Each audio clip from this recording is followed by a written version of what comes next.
പ്രത്യേകിച്ച് സംശയങ്ങളൊന്നും ഇല്ല എന്ന് വിചാരിച്ചപ്പോഴാണ് മധു മാസ്റ്റർ എന്ന് പറയുന്നൊരു മാസ്റ്റർ സ്റ്റേജിൽ വന്ന് എന്നോട് സ്വകാര്യമായി ചോദിച്ചു,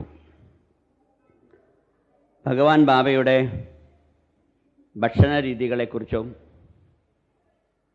ഭഗവാൻ രാത്രി സമയങ്ങളിൽ എല്ലാവരും ഉറങ്ങുന്നത് പോലെ ഉറങ്ങുകയാണോ എന്നതിനെക്കുറിച്ചൊക്കെ ഒന്ന് പറയാമോ എന്ന് ചോദിക്കുകയുണ്ടായി.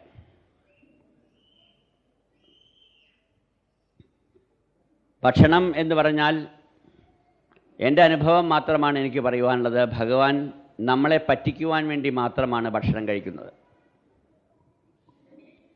എന്ന് പറഞ്ഞാൽ, ഭഗവാൻ സത്യസായി ബാബ ഭക്ഷണം കഴിക്കുന്നില്ല എന്ന് പറഞ്ഞാൽ ഭക്ഷണം കഴിക്കുന്നുണ്ട് എന്ന് കാണിച്ചു തരും. ഭക്ഷണം എടുത്ത് വായിൽ വയ്ക്കുന്നത് കാണാം. അപ്പോൾ ഭക്ഷണം കഴിക്കുന്നില്ല എന്ന് പറയുവാൻ നമുക്ക് സാധ്യമല്ല. പക്ഷേ പല പ്രാവശ്യവും ഞാനിത് നേരിട്ട് കാണുകയും ഞാൻ കണക്ക് കൂട്ടുകയും ചെയ്തപ്പോൾ നാം ഒരു നേരം കഴിക്കുന്ന ഭക്ഷണം ഭഗവാൻ ഒരു വർഷം കൊണ്ട് കഴിക്കുന്നില്ല. എല്ലാം പ്രസാദമാക്കി മാറ്റുകയാണ് ചെയ്യുന്നത്. അന്നത്തെ കാലഘട്ടത്തിലെല്ലാം ഭഗവാന്റെ സഹോദരിയായിരുന്നു ഭക്ഷണം പാകം ചെയ്തിരുന്നത്. ഇന്ന് സഹോദരിമാരെല്ലാം മരിച്ചു, സഹോദരന്മാരെല്ലാം മരിച്ചു. ഭഗവാന്റെ തറവാട്ടിൽ ഭഗവാൻ മാത്രമേ ഇനി ബാക്കിയുള്ളൂ. ബാക്കി എല്ലാവരും അന്തരിച്ചു പോയി. അപ്പോൾ ഇന്ന് ഭഗവാന് പാകം ചെയ്യുവാൻ വേണ്ടി മാത്രമായിട്ട് ചില ആൾക്കാരവിടെ ഉണ്ട്. അവരും പറയുന്നു, പാകം ചെയ്ത് കഴിഞ്ഞ് കൊണ്ടു കൊടുത്തു കഴിഞ്ഞാൽ സ്വാമി എല്ലാം ഒന്ന് തൊട്ട് നോക്കുക മാത്രമേ പതിവുള്ളൂ എന്ന്. ഭഗവാൻ പലപ്പോഴും എന്താണോ വിഭവം, ഏത് വിഭവമാണോ ഇല്ലാത്തത് അത് ചോദിച്ച് വാങ്ങിക്കുവാൻ സമർത്ഥനാണ്. പെങ്ങൾ വളരെ കാര്യമായിട്ട് എന്തെങ്കിലും ഉണ്ടാക്കി കൊണ്ടുവന്നാൽ സ്വാമി ഇങ്ങനെ നോക്കിയിട്ട് ഇല്ലാത്ത വിഭവം ചോദിക്കും. ഇന്നെന്താ കേരള മോഡൽ സാമ്പാറില്ലേ എന്ന് ചോദിക്കും. പിറ്റേ ദിവസം ആ സ്ത്രീ എങ്ങനെയെങ്കിലും കേരള മോഡൽ സാമ്പാർ കൊണ്ടുവരും. അപ്പോൾ സ്വാമി ചോദിക്കും, അവിയലില്ലേ? എന്തെങ്കിലും ഇല്ലാത്തത് ഏതാണോ അതെടുത്ത് ചോദിക്കും. ഉടനെ അതവർ കൊണ്ടുവരും. എന്നിട്ട് ഇതെല്ലാം കൊണ്ടുവന്നു കഴിഞ്ഞാൽ എന്താ ചെയ്യുക? സ്വാമി പലപ്പോഴും ഇതെല്ലാം കൂടി കൂട്ടിക്കുഴച്ച്, ഞാൻ എൻ്റെ കണ്ണുകൊണ്ട് കണ്ടിട്ടുണ്ട്, ഇത് കൂട്ടിക്കുഴച്ച് ഈ കൈയെടുത്ത് തലയിൽ ഇങ്ങനെ കൊണ്ടുപോകുന്നതാണ്. അപ്പോൾ നമുക്ക് തോന്നും ഇത് തനി ഭ്രാന്തല്ലേ. ഭക്ഷണം കുഴച്ചുകൊണ്ടുള്ള കൈ എടുത്ത് തലയിൽ കൂടെ ഇങ്ങനെ കൊണ്ടുപോകും. എന്നിട്ട് ഇങ്ങനെ എന്തോ എഴുതിക്കൊണ്ടിരിക്കും. കൈ പിടിച്ച് മുടി പിടിച്ച് വലിച്ച് അങ്ങോട്ട് തന്നെ വിട്ടുകൊണ്ടിരിക്കും. ഇങ്ങനെ ആക്കിക്കൊണ്ടിരിക്കും. ഇതിനിടയിൽ കൂടെ ഭക്ഷണം ഇങ്ങനെ കുഴച്ചുകൊണ്ടിരിക്കും. കൈ ഒന്ന് കുടഞ്ഞു കഴിഞ്ഞാൽ കൈ നീറ്റായി. എല്ലാം വാരി എല്ലാം കുഴച്ചൊക്കെ വെക്കുന്നത് കാണാം. എന്നിട്ട് അങ്ങ് മാറ്റി വയ്ക്കും. ഈ മാറ്റി വയ്ക്കാൻ വേണ്ടി എല്ലാവരും കാത്തു നിൽക്കുക. മാറ്റി വെച്ചാൽ അത് പ്രസാദമായി എന്നാണ്. അത് ഷെയർ ചെയ്യാൻ അനവധി ആൾക്കാർ മേധയും താഴെയുമായി കാത്തു നിൽക്കുകയാണ് സ്വാമിയുടെ പ്രസാദം ഷെയർ ചെയ്യാൻ വേണ്ടിയിട്ട്. ഇതറിഞ്ഞുകൊണ്ട് തന്നെ ഭഗവാൻ എല്ലാം കഴിച്ച മാതിരി കാണിച്ചു കൂട്ടുകയും എല്ലാ ഭക്ഷണത്തെയും പ്രസാദമാക്കി മാറ്റി ഇതിനു വേണ്ടി കാത്തു നിൽക്കുന്നവർ കൊണ്ടുപോയിക്കൊള്ളട്ടെ എന്ന് വിചാരിച്ച് ഭക്ഷണം കഴിക്കാതിരിക്കുകയാണ് ചെയ്യുന്നത്. ചില സമയത്ത് ഭക്ഷണം കഴിക്കുമ്പോൾ സ്വാമി എല്ലാം കുഴച്ചതിന് ശേഷം എവിടെ വെള്ളം, സോപ്പ് എവിടെയെന്നൊക്കെ ചോദിക്കും. എത്ര കഴുകിയാലും സ്വാമിയുടെ കയ്യിൽ നിന്ന് പോകുന്നില്ല അത്രേ. ചിലപ്പോൾ ഭക്ഷണം കുഴച്ച് കൈ ഇങ്ങനെ വെറുതെ അങ്ങ് കുടഞ്ഞാൽ കയ്യിൽ യാതൊന്നുമില്ലാതെ എഴുന്നേറ്റ് പോകുന്നതും കാണാം. ഭഗവാൻ സത്യസായിബാബയുടെ ഒരു മൂവ്മെൻറ്റിനെ കുറിച്ചും ഇങ്ങനെയാണ് എന്ന് പറയുവാൻ ഭഗവാൻ അവസരം തരികയില്ല. അതുകൊണ്ടാണ് you cannot understand me and you cannot measure me. ഞാൻ ഇങ്ങനെയാണ് എന്ന് ആര് പറഞ്ഞുവോ അത് തെറ്റിക്കും. അതുകൊണ്ട് ഒരാളോടും ഇതിനെക്കുറിച്ച്, ഇപ്പോൾ നിങ്ങൾ എന്നോട് ഭക്ഷണം എങ്ങനെയാണെന്ന് ചോദിച്ചാൽ സത്യസായിബാബ ഭക്ഷണം കഴിക്കുന്നില്ല എന്ന് ഞാൻ പറഞ്ഞാൽ നിങ്ങളുടെ മുമ്പിൽ വെച്ച് സത്യസായിബാബ ഭക്ഷണം കഴിക്കും. ഇയാളെന്ത് മനുഷ്യനാണ്, നാളെ ഭക്ഷണം കഴിക്കുന്നില്ല കാരണം ഇപ്പോൾ സത്യസായിബാബ ഭക്ഷണം കഴിക്കുന്നത് ഞാൻ നേരിട്ട് കണ്ടല്ലോ എന്ന് പറഞ്ഞ് നിങ്ങൾ എൻ്റെ അടുത്ത് വരും. ഞാൻ നല്ലവണ്ണം ഭക്ഷണം കഴിക്കുന്നു എന്ന് പറഞ്ഞാൽ പിന്നെ നിങ്ങൾ കാണുമ്പോഴൊക്കെ ഭഗവാൻ സത്യസായിബാബ ഭക്ഷണം കഴിക്കാതെ ഇങ്ങനെ നിൽക്കുന്നത് കാണാം. വാക്കുകൾക്ക് ഗോചരമല്ലാത്ത രീതിയിൽ നാം പറയുന്നത് ഒന്നും തന്നെ ശരിയാവാത്ത രീതിയിൽ ഭഗവാൻ ബാബ തൻ്റെ ജീവിതം കൊണ്ടു നടക്കുകയാണ്. അപ്പോൾ വെള്ളമിടയ്ക്ക് കുടിക്കുന്ന മാതിരി സിപ്പ് ചെയ്യുക മാത്രമാണ് ചെയ്യുന്നത്. ഇങ്ങനെ വെള്ളം ഒന്ന് വായിൽ വെച്ച് അങ്ങ് മാറ്റി നിർത്തും. മുമ്പെല്ലാം ഭഗവാൻ ബാബ കോഫി കുടിക്കുമായിരുന്നു.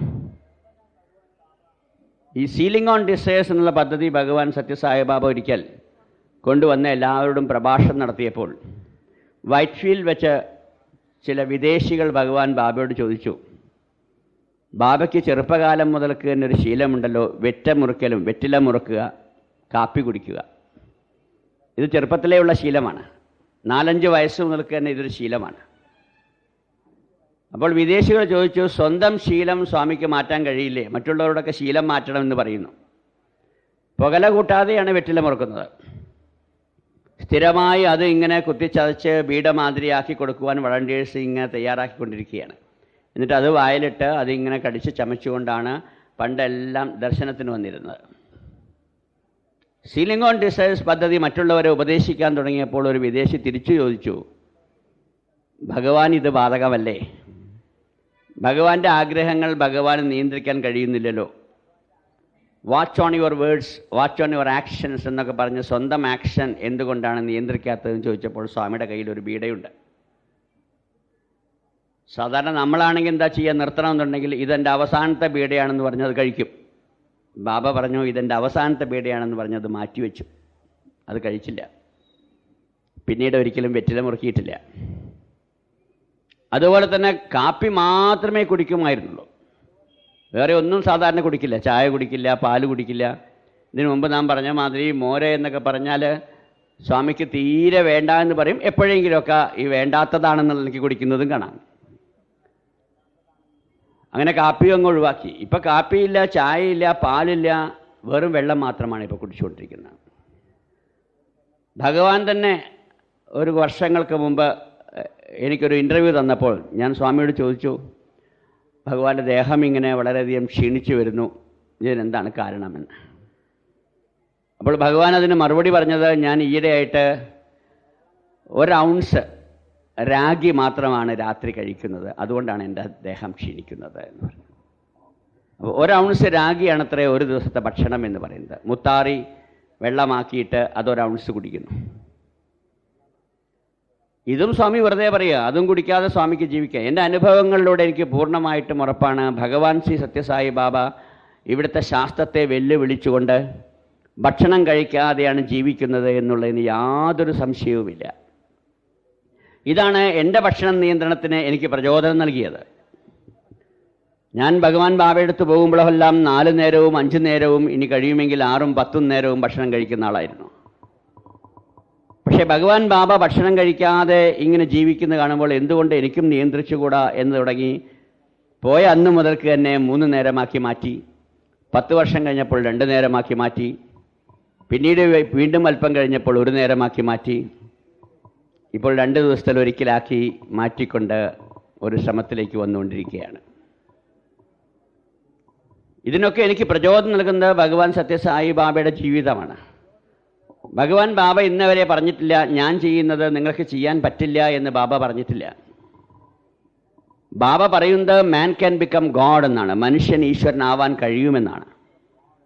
ഞാൻ ചെയ്യുന്നതൊക്കെ നിങ്ങൾക്കും ചെയ്യാൻ കഴിയുമെന്നാണ് സ്വാമി നമ്മളോട് പറഞ്ഞുകൊണ്ടേയിരിക്കുന്നത്. അപ്പം നാം വിചാരിച്ചാൽ നമുക്ക് ചെയ്യാൻ കഴിയാത്തതായിട്ട് ഒന്നുമില്ല എന്നുള്ളതാണ്. ഇങ്ങനെ പോകുന്നു ഭക്ഷണക്രമങ്ങളെല്ലാം.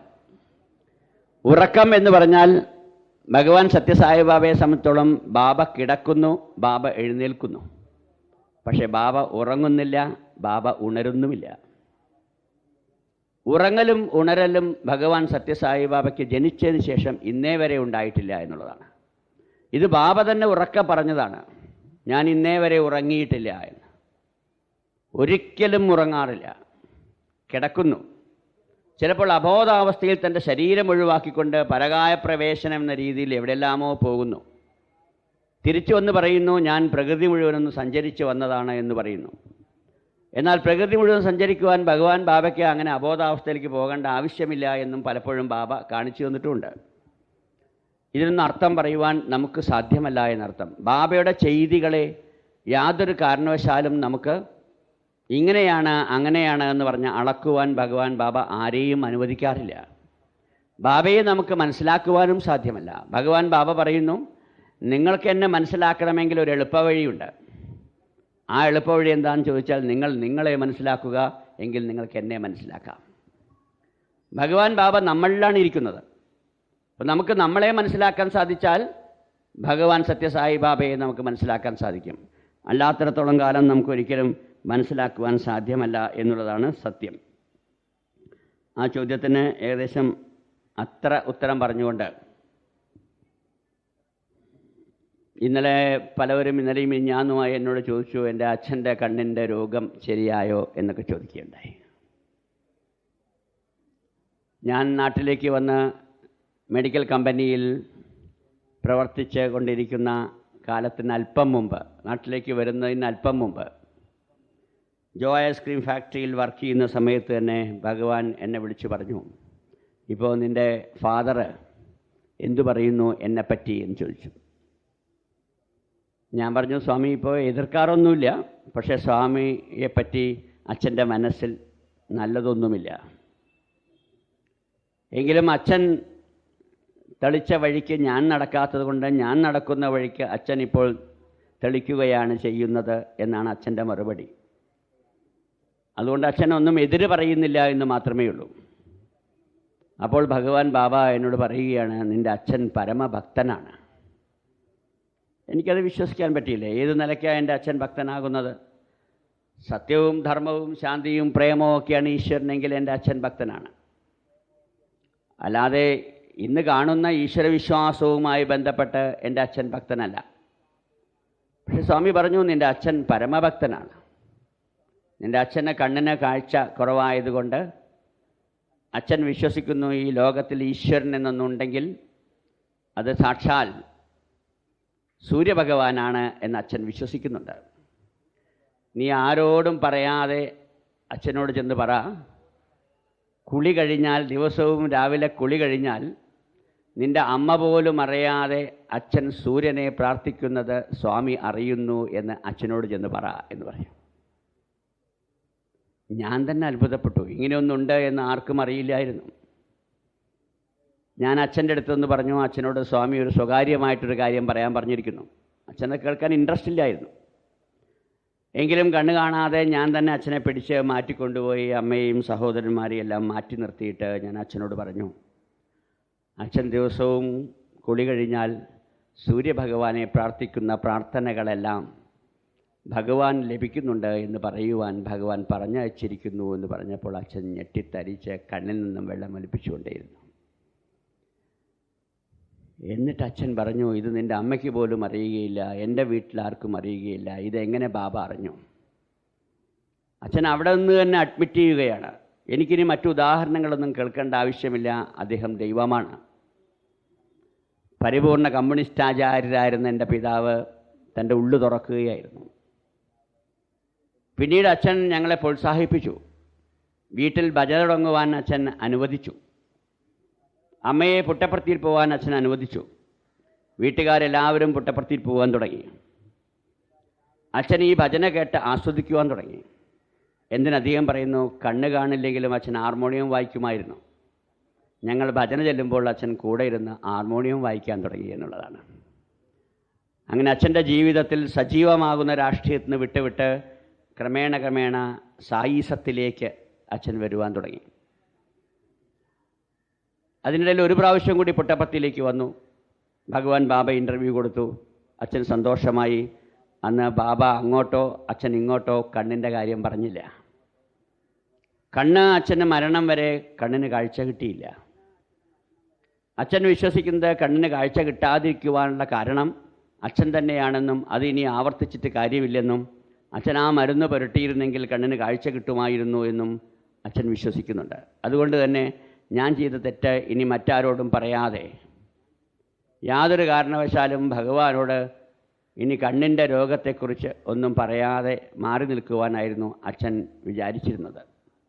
സ്വാമിയും അതിനെക്കുറിച്ച് ഒന്നും തന്നെ പറഞ്ഞില്ല എന്നുള്ളതാണ് സത്യം. അതുകൊണ്ട് മരണം വരെ ഉള്ള കാഴ്ചയുമായിട്ട് അച്ഛൻ നിൽക്കേണ്ടതായിട്ട് വന്നു. ഇത് ഞാൻ പറയുമ്പോൾ ഇതിനു മുമ്പ് ഞാൻ ഈ സദസ്സിൽ പറഞ്ഞൊരു കാര്യമുണ്ട് എന്ന് ഞാൻ ഓർക്കുന്നു, പറഞ്ഞിട്ടുണ്ട്. ഭഗവാൻ സത്യസായിബാബയുടെ മരുമകൻ ഊമയായിരുന്നു. ആ മരുമകന് എത്രത്തോളം തൻ്റെ സഹോദരിമാരും മാതാവും സംസാരിപ്പിക്കണമെന്ന് പറഞ്ഞപ്പോഴും ഭഗവാൻ ബാബ മറുപടി പറഞ്ഞു, ഇവൻ ഇപ്പോൾ സംസാരിച്ചാൽ വീണ്ടും ഊമയായിട്ട് ജനിക്കുവാൻ വേണ്ടി മറ്റൊരു ജന്മം എടുക്കേണ്ടതായി വരും. അതുകൊണ്ട് ഈ ജന്മം ഇങ്ങനെ പോകട്ടെ എന്ന് ഭഗവാൻ പറഞ്ഞതുപോലെ എൻ്റെ പിതാവിന് കണ്ണ് കാണാതെ ജീവിക്കുവാനുള്ള യോഗമുണ്ടായിരുന്നു. ആ യോഗം ഇനി ഈ ജന്മം മാറ്റിയാൽ അതിനുവേണ്ടി മറ്റൊരു ജന്മം എടുക്കേണ്ടതായി വരുമോ എന്നതായിരിക്കാം ഒരു പക്ഷേ ഭഗവാൻ അച്ഛനിലൂടെ കണ്ടത്. അതുകൊണ്ട് അതിന് ഇടവരുത്താതിരിക്കട്ടെ എന്ന് വിചാരിച്ചിട്ടായിരിക്കാം രോഗം മാറ്റാതിരുന്നത് എന്നാണ്. പക്ഷേ ഞങ്ങളുടെ കുടുംബം മുഴുവൻ പരിപൂർണമായിട്ടും സ്വാമിയിൽ വിശ്വസിച്ചു. ഈ വിശ്വാസം എന്നുള്ളത് ഇന്നത്തെ ആൾക്കാർ കാണുന്ന വിശ്വാസവുമായിട്ട് വളരെ വ്യത്യാസമുണ്ട്. ഇന്നിപ്പോൾ എല്ലാവരും ഈശ്വര വിശ്വാസികളാണ്, സ്വാമിയിൽ വിശ്വാസികളാണ് എന്ന് പറഞ്ഞാൽ നമ്മുടെ ഇടയിലൊക്കെ വിശ്വാസം എന്ന് പറഞ്ഞാൽ ഇടയ്ക്കൊന്ന് പുട്ടപ്പർത്തിയിൽ പോവുക, ഭഗവാനെക്കുറിച്ച് നല്ലത് പറയുക, ഭഗവാന്റെ ഭജനകൾ പാടുക. ഇതിലപ്പുറം ഭഗവാൻ പറയുന്ന രീതിയിൽ ജീവിതം പ്രാവർത്തികമാക്കുവാനായിരുന്നു അച്ഛൻ പരിശ്രമിച്ചിരുന്നത്. എന്ത് കോൺവെർസേഷൻ ഉണ്ടാകുമ്പോഴും അച്ഛൻ കോട്ടിയുമായിരുന്നു. ഭഗവാൻ ബാബ ഇങ്ങനെയല്ലേ പറഞ്ഞത് എന്ന് എന്നോട് ചോദിക്കുമായിരുന്നു. അവിടെ ഞാൻ പലപ്പോഴും പരാജയപ്പെടുമായിരുന്നു. അപ്പോഴാണ് ഞാൻ മനസ്സിലാക്കിയിരുന്നത് എത്ര ആഴത്തിലാണ് അച്ഛൻ മനസ്സിലാക്കിയത് എന്ന്. എൻ്റെ മാതിരിയുള്ള പ്രാർത്ഥനകളും പൂജകളും ജപങ്ങളും ഒന്നും അച്ഛനുണ്ടായിരുന്നില്ല. പക്ഷേ ഞാൻ എത്ര ജന്മം പൂജയും ജപവും ചെയ്താലും എത്താത്ത വളരെ മനസ്സിൻ്റെ ഉടമയായിരുന്നു അച്ഛൻ എന്നുള്ളത് മനസ്സിലാക്കുവാൻ കുറേ താമസിച്ചു പോയി. ഇന്ന് എനിക്ക് വഴികാട്ടിയായിട്ട് അത് മാത്രമാണുള്ളത്. ഇപ്പോൾ എനിക്ക് ഉറപ്പിച്ച് പറയാൻ കഴിയും, എൻ്റെ അച്ഛനെ പോലെയുള്ള ഒരു വിശ്വാസി വേറെ ആരും ഉണ്ടായിരുന്നില്ല എന്നുള്ളത് എനിക്ക് ഉറപ്പിച്ച് പറയാൻ കഴിയും. അച്ഛൻ രോഗിയായി മരണശയ്യയിൽ കിടക്കുന്ന സമയത്ത് എന്നോട് പറഞ്ഞു ഭഗവാന്റെ വിഭൂതി തരാൻ. ആ വിഭൂതി കൊടുത്ത് അത് വായിലിട്ടുകൊണ്ട് പലപ്പോഴും അച്ഛൻ സായിറാം സായിറാം എന്ന് പറയുമായിരുന്നു. എനിക്ക് 100% ഉറപ്പാണ് അച്ഛൻ ഭഗവാൻ ലയിച്ചിരിക്കുന്നു എന്നുള്ളതിന് എനിക്ക് യാതൊരു സംശയവുമില്ല. അച്ഛൻ മരിച്ചിട്ട് ഒരു ഓണസമയത്താണ് അച്ഛൻ മരിച്ചത്. അപ്പോൾ അച്ഛൻ എന്നോട് പറഞ്ഞു, ഞാൻ മരിച്ചു എന്നുള്ള കാരണത്താൽ നീ ഓണത്തിന് പുട്ടപ്പർത്തിയിലേക്ക് പോകാതിരിക്കേണ്ട ആവശ്യമില്ല. ഇതൊക്കെ മുൻകൂട്ടി അച്ഛൻ പറയുകയാണ്. ഞാൻ അച്ഛനോട് പറഞ്ഞു, അച്ഛൻ മരണത്തിൻ്റെ കാര്യമൊക്കെ എന്തിനാണ് ഇപ്പോൾ സംസാരിക്കുന്നത് എന്ന് പറഞ്ഞു. അല്ല, നീ നിൻ്റെ പ്ലാൻ മാറ്റേണ്ട ആവശ്യമില്ല എന്ന് പറഞ്ഞു. ഓണത്തിന് 3 ദിവസം മുമ്പ് അച്ഛൻ മരിച്ചു. ഞാൻ വീട്ടുകാരും അറിയാതെ അച്ഛൻ്റെ അസ്ഥിയുമായിട്ട് ഞാൻ പുട്ടപ്പർത്തിയിലേക്ക് പോയി. എൻ്റെ സമാധാനത്തിനും അച്ഛൻ്റെ ആത്മാവിൻ്റെ ശാന്തിക്കും വേണ്ടി ആ അസ്ഥി ചിത്രാവതിയിൽ ഒഴുക്കുവാൻ എനിക്ക് സാധിച്ചു. എന്നെ സംബന്ധിച്ചിടത്തോളം ഇതിന് അതിലും വലിയൊരു ഗയയില്ല, അതിലും വലിയ കാശിയില്ല, അതിലും വലിയ ബദരിയില്ല. എല്ലാം പുട്ടപ്പർത്തിയാണ്. അതുകൊണ്ട് ആ പുട്ടപ്പർത്തിയിലെ ചിത്രാവതിയിൽ അച്ഛൻ്റെ അസ്ഥി ഒഴുക്കുവാൻ കഴിഞ്ഞു എന്നുള്ള ചാരിതാർത്ഥ്യത്തിൽ ഞാൻ പരിപൂർണമായിട്ട് വിശ്വസിക്കുന്നു. ഭഗവാൻ ബാബയോടുകൂടി അച്ഛൻ ലയിച്ചിരിക്കുന്നു എന്ന് ഞാൻ പരിപൂർണമായിട്ട് വിശ്വസിക്കുകയാണ് ചെയ്യുന്നത്.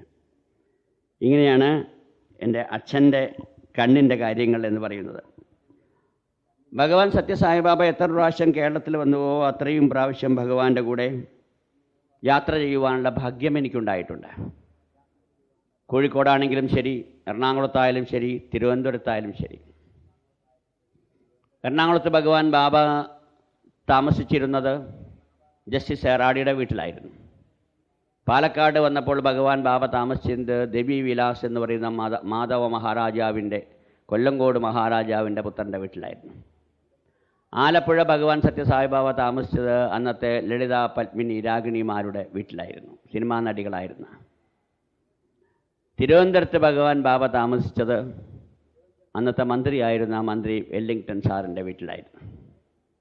ഇവിടങ്ങളിലെല്ലാം ഭഗവാന്റെ കൂടെ കാറിൽ യാത്ര ചെയ്യുവാനുള്ള ഭാഗ്യം എനിക്ക് ലഭിച്ചു. ഭഗവാന്റെ കൂടെ എറണാകുളത്ത് നിന്ന് ആലപ്പുഴയിലേക്ക് കാറിൽ യാത്ര ചെയ്തുകൊണ്ടിരിക്കുമ്പോൾ ഒരു ഇടം വന്നപ്പോൾ സ്വാമി ചോദിച്ചു, ഈ സ്ഥലത്തിൻ്റെ പേരെന്താണ്? അപ്പോൾ അവിടെയുള്ള ആൾക്കാർ ആരോ പറഞ്ഞു, ഇതിൻ്റെ പേര് കുറ്റിപ്പുറം എന്നാണ്. അപ്പം ഞാൻ പറഞ്ഞു, അല്ല, കുറ്റിപ്പുറം അങ്ങ് വടക്കല്ലേ? അല്ലത്രേ, മറ്റൊരു കുറ്റിപ്പുറമുണ്ട് എന്നാണ്. അപ്പോൾ അവിടെയുള്ള ആൾക്കാർ പറഞ്ഞു, ഇങ്ങനെ ഇവിടെ ഒരു പേരുണ്ട് ഈ സ്ഥലത്തിന്, ആലപ്പുഴ അടുത്ത് എത്താറാകുമ്പോൾ കുറ്റിപ്പുറം എന്ന് പറഞ്ഞ സ്ഥലമുണ്ട് അത്രേ. നമ്മളിതുവരെ കേട്ട കുറ്റിപ്പുറം റെയിൽവേ സ്റ്റേഷൻ തിരൂർ കഴിഞ്ഞുള്ള കുറ്റിപ്പുറം മാത്രമാണ്. അപ്പോൾ അറിയുന്ന ആൾക്കാർ അവർ പറഞ്ഞു, ഇതിന് കുറ്റിപ്പുറം എന്നാണ് പറയുക. അപ്പോൾ ഭഗവാൻ ബാബ പറയുകയാണ്, ശ്രീ വിവേകാനന്ദൻ്റെയും ശ്രീരാമവർഷ പരമഹംസരെക്കുറിച്ചൊക്കെ എഴുതിയ ഒരു പുണ്യാത്മാവ് ഇപ്പോൾ ഇവിടെ ജനിച്ചിട്ടുണ്ട് എന്ന് ഭഗവാൻ ബാബ പറയും. ഈ കാറിൽ പോകുന്ന വഴിയിലൂടെ ഇപ്പോൾ ഇവിടെ ജനിച്ചിട്ടുണ്ട്, അതുകൊണ്ടാണ് ഞാൻ ഇതിൻ്റെ പേരെന്താണെന്ന് ചോദിച്ചത് എന്നാണ്. ഇങ്ങനെ അതാത് സമയത്തുണ്ടാകുന്ന ഈ പ്രപഞ്ചത്തിലെ എല്ലാ ചലനങ്ങളും ഭഗവാൻ അറിയുന്നു എന്ന് ഭഗവാൻ 100% നമ്മളെ കാണിച്ചു തരികയാണ്. യാത്ര ചെയ്തുകൊണ്ടിരിക്കുമ്പോൾ അന്നത്തെ കാലത്ത് മന്ത്രിയായിരുന്ന വെല്ലിംഗ്ടൺ, അദ്ദേഹത്തിൻ്റെ മനസ്സിലുണ്ടായിരുന്നു സ്വാമിയോടൊപ്പം യാത്ര ചെയ്യണമെന്ന്. സ്വാമി കാർ നിർത്താൻ പറഞ്ഞു. എന്നിട്ട് ഭഗവാന്റെ കാറിൽ നിന്ന് ഇറങ്ങിയിട്ട് സ്റ്റേറ്റ് കാറിലേക്ക് കയറി, മന്ത്രിയുടെ കാറിലേക്ക് കയറി. നിങ്ങൾ പലയിടത്തും ഇത് വെല്ലിംഗ്ടൺ സാറിന് തന്നെ നേരിട്ട് കേട്ട് കാണും. മന്ത്രിയുടെ കാറിലേക്ക് കയറി മന്ത്രിയുടെ ഒഫീഷ്യൽ ഡ്രൈവർ ഡ്രൈവ് ചെയ്തുകൊണ്ട് ഭഗവാനും മന്ത്രിയും പിൻസീറ്റിലിരുന്ന് തൊട്ടടുത്ത് മുൻ സീറ്റിൽ ഒരു ഗൺമാനും ഇരുന്നു കൊണ്ട് വണ്ടിയിൽ യാത്ര ചെയ്തുകൊണ്ടിരിക്കുകയാണ്. അപ്പോൾ ഒരു നിരീശ്വരവാദിയായിരുന്നു അത്രേ ഈ വെല്ലിംഗ്ടൺ സാറിൻ്റെ ഡ്രൈവർ. അദ്ദേഹം ഇങ്ങനെ ചിന്തിക്കുകയാണത്രേ, ഈ സായിബാബ ദൈവമാണെന്ന് പറഞ്ഞിട്ട് ഇദ്ദേഹത്തിന് എറണാകുളത്ത് നിന്ന് തിരുവനന്തപുരത്ത് എത്താൻ എന്തിനാ അപ്പം ഞാൻ ഡ്രൈവ് ചെയ്യുന്ന കാർ ഇദ്ദേഹത്തിന് ആകാശത്ത് കൂടെ അങ്ങ് പറക്കാമായിരുന്നില്ലേ? ഡ്രൈവ് ചെയ്തുകൊണ്ടിരിക്കുമ്പോൾ ഈ ഡ്രൈവർ ചിന്തിക്കുകയാണത്രേ. ഇത് ചിന്തിക്കേണ്ട താമസം പിൻസീറ്റിലിരുന്ന് ഭഗവാൻ ബാബ ഡ്രൈവറുടെ ഷോൾഡറിനടിക്കുകയാണ്. ഏയ് സാരഥി, എന്നാ വേണ്ടാത്തതെല്ലാം ചിന്തിക്കുന്നത് എന്ന് പറഞ്ഞു ഒരടി അടിക്കുകയാണത്രേ. പിന്നീട് ഇദ്ദേഹത്തിന് ആ കൈ പൊക്കാൻ സാധിക്കുന്നില്ല. ഇദ്ദേഹം കുറേ കഴിഞ്ഞപ്പോൾ കാർ നിർത്തിയിട്ട് എല്ലാവരും ചോദിച്ചു എന്താന്ന് ചോദിച്ചു. എനിക്ക് കൈ വേദനിച്ചിട്ട് വയ്യ, കൈ പൊക്കാൻ സാധിക്കുന്നില്ല. അപ്പോൾ സ്വാമി വിഭൂതി ഉണ്ടാക്കിയിട്ട് അദ്ദേഹത്തിന് കൊടുത്തു. അതിന് കാരണം എനിക്കും അവനും അറിയാം, പിന്നീട് ചോദിച്ചു നോക്കാൻ പറഞ്ഞു. പിന്നീട് വെല്ലിംഗ്ടൺ സാറ് ഒറ്റയ്ക്ക് കിട്ടിയപ്പോൾ ചോദിച്ചു, നീയും സ്വാമിക്ക് മാത്രം അറിയുന്ന രഹസ്യം? അപ്പോൾ അദ്ദേഹം പറഞ്ഞു, ഇങ്ങനൊരു ചിന്ത എൻ്റെ മനസ്സിൽ പോയി, അത് ചിന്തിക്കേണ്ട താമസം സ്വാമി പുറകിൽ നിന്നും അടിക്കുകയുണ്ടായി എന്ന് പറഞ്ഞു. ഞങ്ങൾ തിരുവനന്തപുരത്ത് എത്തുന്നത് വെല്ലിംഗ്ടൺ സാറിൻ്റെ വീട്ടിലാണ്. അന്ന് വെല്ലിംഗ്ടൺ സാറിൻ്റെ വീട്ടിൽ ഞങ്ങൾ ചെല്ലുമ്പോൾ കാണുന്ന കാഴ്ച, അന്നത്തെ മുഖ്യമന്ത്രിയായിരുന്ന EMS നമ്പൂതിരിപ്പാടും കുഞ്ഞമ്പ് മന്ത്രിയും അവിടെ കാത്തു നിൽക്കുകയായിരുന്നു ഭഗവാൻ സത്യസായി ബാബയെ കാണാൻ വേണ്ടിയിട്ട്. വെല്ലിംഗ്ടൺ സാറിൻ്റെ വീട്ടിലേക്ക് ഞങ്ങളങ്ങ് കയറിയ ഉടനെ തന്നെ മന്ത്രി വെല്ലിംഗ്ടൺ EMS നമ്പൂതിരിപ്പാടിനെ പരിചയപ്പെടുത്തി കൊടുത്തു. സ്വാമി ചീഫ് മിനിസ്റ്റർ EMS നമ്പൂതിരിപ്പാട്. ഉടനെ സ്വാമി പറഞ്ഞു, പെരിയ ഭക്തൻ താനേ എന്ന് പറഞ്ഞു, വളരെ വലിയ ഭക്തനാണ് എന്ന് പറഞ്ഞു. അപ്പോൾ EMSന് ദഹിച്ചില്ല. ഞങ്ങളിതെല്ലാം കേട്ടുകൊണ്ടിരിക്കുകയാണ്. അപ്പോൾ EMS പറഞ്ഞു, ഞാൻ ഭക്തനോ സ്വാമി? ഏത് നിലയ്ക്കാണ് ഞാൻ ഭക്തനാകുന്നത് എന്ന് ചോദിച്ചു. അപ്പോൾ സ്വാമി EMSനോട് പറയുകയാണ്, ഒരു സംസ്ഥാനത്തിൽ സമൂഹത്തേക്ക് സേവനം ചെയ്യുവാൻ ആർക്കാണ് ഏറ്റവും അധികം കൂടുതൽ സാധിക്കുക? ചീഫ് മിനിസ്റ്റർക്കല്ലേ എന്ന് ചോദിച്ചു. അപ്പോൾ അദ്ദേഹം പറഞ്ഞു, അത് ശരിയാ, ചീഫ് മിനിസ്റ്റർക്ക് ചെയ്യാൻ കഴിയുന്ന അത്ര സാഹചര്യം വേറെ ആർക്കാ ലഭിക്കുക? മാനവ സേവനമാണ് മാധവ സേവനം. ആർക്കാണോ ഏറ്റവും അധികം ജനസേവനം ചെയ്യാൻ കഴിയുന്നത് അവനാണ് ഭക്തൻ. അതുകൊണ്ട് നീ ജനസേവകനാണെന്ന് സമ്മതിക്കുന്നുണ്ടല്ലോ, അപ്പോൾ പിന്നെ നീ ഭക്തനല്ലെങ്കിൽ ആരാണ് ഭക്തൻ ചോദിച്ചപ്പോൾ EMSന് സന്തോഷമായി. അങ്ങനെയാണെങ്കിൽ ഞാൻ ഭക്തനാണ് എന്ന് പറഞ്ഞു EMS നമ്പൂതിരിപ്പാട്. അത് കഴിഞ്ഞ് ഭഗവാൻ ബാബ കൈവീശി വിഭൂതി ഉണ്ടാക്കി. എന്നിട്ട് EMS നമ്പൂതിരിപ്പാടിൻ്റെ കയ്യിൽ കൊടുത്തു. EMS അത് വാങ്ങി സ്വാമിയോട് ചോദിച്ചു, എന്ത് ചെയ്യണം എന്ന് ചോദിച്ചു. ശാപ്പെടുങ്കോ എന്ന് പറഞ്ഞു. അത് ഭസ്മപ്പം എല്ലാവരും നെറ്റിയിൽ പൂശുന്നത് മാതിരി കമ്മ്യൂണിസ്റ്റ് പ്രസ്ഥാനത്തിൻ്റെ ആചാര്യന് നെറ്റിയിൽ ഭസ്മം പൂശാൻ പറ്റുകയില്ലല്ലോ. ശാപ്പെടുങ്കോ എന്ന് പറഞ്ഞപ്പോൾ EMS നമ്പൂതിരിപ്പാട് അറിയാതെ അത്ര അധികം ഉണ്ടായിരുന്നു. അതെല്ലാം അങ്ങ് വായിലിട്ടപ്പോൾ അദ്ദേഹത്തിന് ശ്വാസം മുട്ടാൻ തുടങ്ങി. ഭസ്മം അധികം വായിലായി കഴിഞ്ഞാൽ പിന്നെ അത് അവിടെ കിടന്ന വിഷമം. പാവം ചീഫ് മിനിസ്റ്റർക്ക് തണ്ണി കൊട് എന്ന് പറഞ്ഞു. അപ്പോൾ ഉടനെ തന്നെ അകത്ത് പോയി വെള്ളം കൊണ്ടുവന്ന് EMS വെള്ളം കുടിച്ചുകൊണ്ട് ശരിക്കും ശ്വാസം മുട്ടാൻ തുടങ്ങി അദ്ദേഹത്തിന്, ഇതെല്ലാം കൂടി വായിലിട്ടിട്ട്. എന്നിട്ട് EMSൻ്റെ കൂടെ ഭക്ഷണം കഴിച്ചു. മന്ത്രി കുഞ്ചമ്പുവിന് പ്രത്യേകമായിട്ടുള്ള ഇൻ്റർവ്യൂ കൊടുത്തു. EMS നമ്പൂതിരിപ്പാട് ആ സമയത്ത് ഭഗവാൻ സത്യസായി ബാബയുടെ ചെറുപ്പത്തിലെ വേദം ചൊല്ലിയേണ്ട കാര്യങ്ങളൊക്കെ പറഞ്ഞു കൊടുത്തു. അപ്പോൾ സ്വാമി പറഞ്ഞു, നിൻ്റെ കുടുംബം മുഴുവൻ എനിക്കറിയാം, നിൻ്റെ കുലം മുഴുവൻ എനിക്കറിയാം, ഈശ്വര സങ്കല്പമാണ് ചീഫ് മിനിസ്റ്റർ ആകേണ്ടത്, എന്തൊരു ത്യാഗം ചെയ്ത ആളാണ് എന്നൊക്കെ പറഞ്ഞ് ഇങ്ങനെ പുകഴ്ത്തിക്കൊണ്ടേയിരുന്നു. പിറ്റേന്ന് കാലത്ത് പത്രത്തിൽ വന്നു, EMS നമ്പൂതിരിപ്പാട് ഭഗവാൻ സത്യസായി ബാബയെ ദർശിച്ചു എന്ന്. EMS നമ്പൂതിരിപ്പാട് നിഷേധിച്ചപ്പോഴും അദ്ദേഹം വളരെ യുക്തിയിൽ അഗ്രഗണ്യനാണല്ലോ അദ്ദേഹം. നിഷേധിച്ചതിലും ഒരു സത്യമുണ്ടായിരുന്നു. അത് എങ്ങനെയാണ് നിഷേധിച്ചതെന്നറിയാമോ? ഞാൻ ഭഗവാൻ സത്യസായി ബാബയെ കാണാൻ പോയിട്ടില്ല, ഞാൻ ഇരിക്കുന്ന വീട്ടിൽ എന്നെ കാണാൻ സത്യസായി ബാബ വന്നതാണ്. നിഷേധിച്ച് ഒറ്റ മറച്ചിലങ്ങ് പറഞ്ഞു. പത്രങ്ങളൊക്കെ പിറ്റേ ദിവസം തിരുത്തേണ്ടതായിട്ട് വന്നു. EMS സത്യസായി ബാബയെ കാണാൻ പോയി എന്നുള്ളത് തിരുത്തിയിട്ട് EMSനെ കാണാൻ സത്യസായി ബാബ വന്നു എന്നാക്കി മാറ്റിയില്ലെങ്കിൽ EMSന് നിലനിൽപ്പിന് കുറച്ച് പ്രശ്നമാണ്. അതുകൊണ്ട് അദ്ദേഹം അതിലൊക്കെ അഗ്രഗണ്യനാണ്. അതേസമയത്ത് അദ്ദേഹത്തിൻ്റെ ഉള്ളിൻ്റെ ഉള്ളിൽ സത്യസായി ബാബയുടെ വലിയ റിഗാർഡുണ്ടായിരുന്നു. എൻ്റെ പിതാവും EMS നമ്പൂതിരിപ്പാടും പെരിന്തൽമണ്ണയിലും പട്ടാമ്പിയിലൊക്കെ ഒരുമിച്ച് പഠിച്ച ക്ലാസ്മേറ്റ്സാണ്. അപ്പോൾ എൻ്റെ വീട്ടിൽ പലപ്പോഴും വരുമായിരുന്നു. അദ്ദേഹം കമ്മ്യൂണിസ്റ്റ് പ്രസ്ഥാനത്തിൽ ഒളിവിലായിരുന്നപ്പോൾ 3 വർഷം എൻ്റെ അച്ഛൻ്റെ തറവാട്ടിലായിരുന്നു ഒളിവിൽ താമസിച്ചിരുന്നത്. ചീഫ് മിനിസ്റ്റർ ആയിരുന്നപ്പോഴും അദ്ദേഹം വീട്ടിൽ വരുമായിരുന്നു. AK ഗോപാലനും EMS നമ്പൂതിരിപ്പാടും എല്ലാം വീട്ടിലെ നിത്യ സന്ദർശകരായിരുന്നു. ഒരിക്കൽ ചീഫ് മിനിസ്റ്ററായി വീട്ടിൽ വന്നപ്പോൾ എൻ്റെ പിതാവ് ചീഫ് മിനിസ്റ്ററോട് പറഞ്ഞു, ഇവനെ അറിയില്ലേ നാരായണൻകുട്ടി, ഇവൻ സായിബാബ ഭക്തനാണ്. അപ്പം ഞാൻ പറഞ്ഞു, എന്നെ ഇങ്ങോട്ട് അറിയില്ലെങ്കിൽ എനിക്ക് അങ്ങോട്ടറിയാം. ബാബയും അങ്ങും തമ്മിൽ സംസാരിക്കുന്ന സമയത്ത് ഞാൻ കൂടെ ഉണ്ടായിരുന്നു. അപ്പോൾ ഉടനെ അദ്ദേഹം ചോദിച്ചു, സത്യസായി ബാബയാണോ ഷിർദി സായി ബാബയാണോ, ആരുടെ ഭക്തനാണെന്ന് ചോദിച്ചു. ഞാൻ പറഞ്ഞു, സത്യസായി ബാബ ഭക്തനാണ്. ഉടനെ EMS ഒരു കമാൻട്രി പാസ്സാക്കി, ഹീ ഈസ് സംതിങ് ഗ്രേറ്റ് എന്ന് പറഞ്ഞു. EMS അത്രമാത്രം ഒതുക്കി.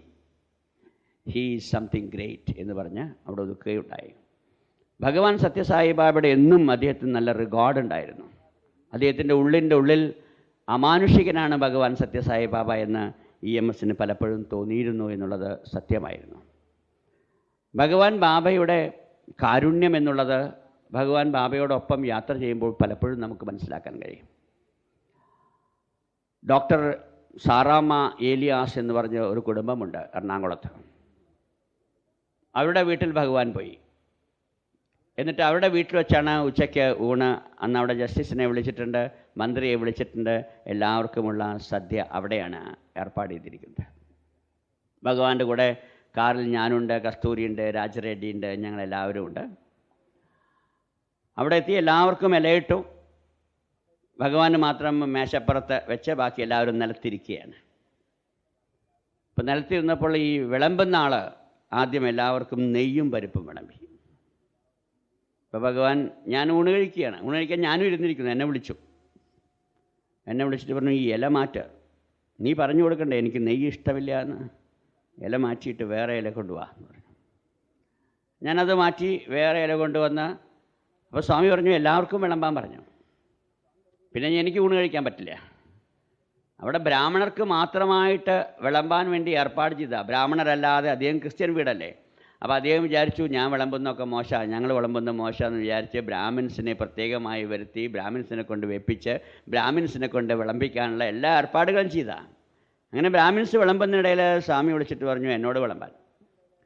പിന്നെ ഒരു നിവൃത്തിയില്ല. ഞാൻ ആദ്യം സ്വാമിക്ക് വിളമ്പാൻ നേരത്തെ സ്വാമി പറയും എനിക്ക് അവസാനം വിളമ്പ്, ആദ്യം ഏലിയാസിന് വിളമ്പ്, പിന്നെ ജസ്റ്റിസിന് വിളമ്പ്, പിന്നെ മിനിസ്റ്റർക്ക് വിളമ്പ്, എന്നിട്ട് അവസാനമേ ഭഗവാന്റെ കയ്യിൽ വിളമ്പാൻ സമ്മതിക്കുള്ളൂ. നമ്മൾ ആദ്യം ഭഗവാൻ കൊടുത്തിട്ടല്ലേ ബാക്കിയെല്ലാം എന്ന് വിചാരിക്കും. സ്വാമി സമ്മതിച്ചില്ല. അങ്ങനെ അവസാനം മാത്രമായി ഭഗവാൻ ഇങ്ങനെ വിളമ്പിക്കൊണ്ട് എല്ലാവരും അങ്ങ് ഭക്ഷണം കഴിച്ചു. എല്ലാവരും ഭക്ഷണം കഴിച്ച ഉടനെ ധൃതിയായി, ഭഗവാന് പോകണം. കാറ് താഴെ വന്നു. എല്ലാവരും വളരെ പെട്ടെന്ന് ഇറങ്ങി ഭഗവാന്റെ കൂടെ എല്ലാവരും കയറി. ഉന്തും തിരക്കും തള്ളും. ഇന്നത്തെ മാതിരിയുള്ള സംഘടന ഒന്നുമില്ല, അച്ചടക്കങ്ങളും വളണ്ടിയേഴ്സും ഒന്നുമില്ല.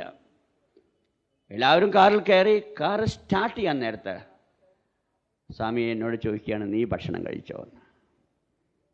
അവിടെയാണ് ഭഗവാന്റെ കാരുണ്യം എന്ന് പറയുന്നത്. ആര് ശ്രദ്ധിക്കാൻ നമ്മളെയൊക്കെ.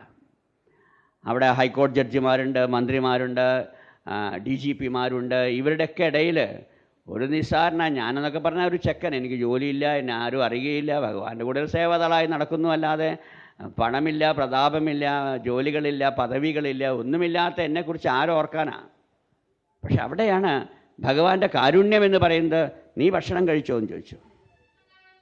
അപ്പം ഞാൻ പറഞ്ഞു ഇല്ല സ്വാമി. ഉടനെ വീട്ടുടമസ്ഥനോട് സ്വാമി പറയുക, എന്നാ ആതിഥ്യ മര്യാദ, താഴെ ഇറങ്ങുക എന്ന് പറഞ്ഞു.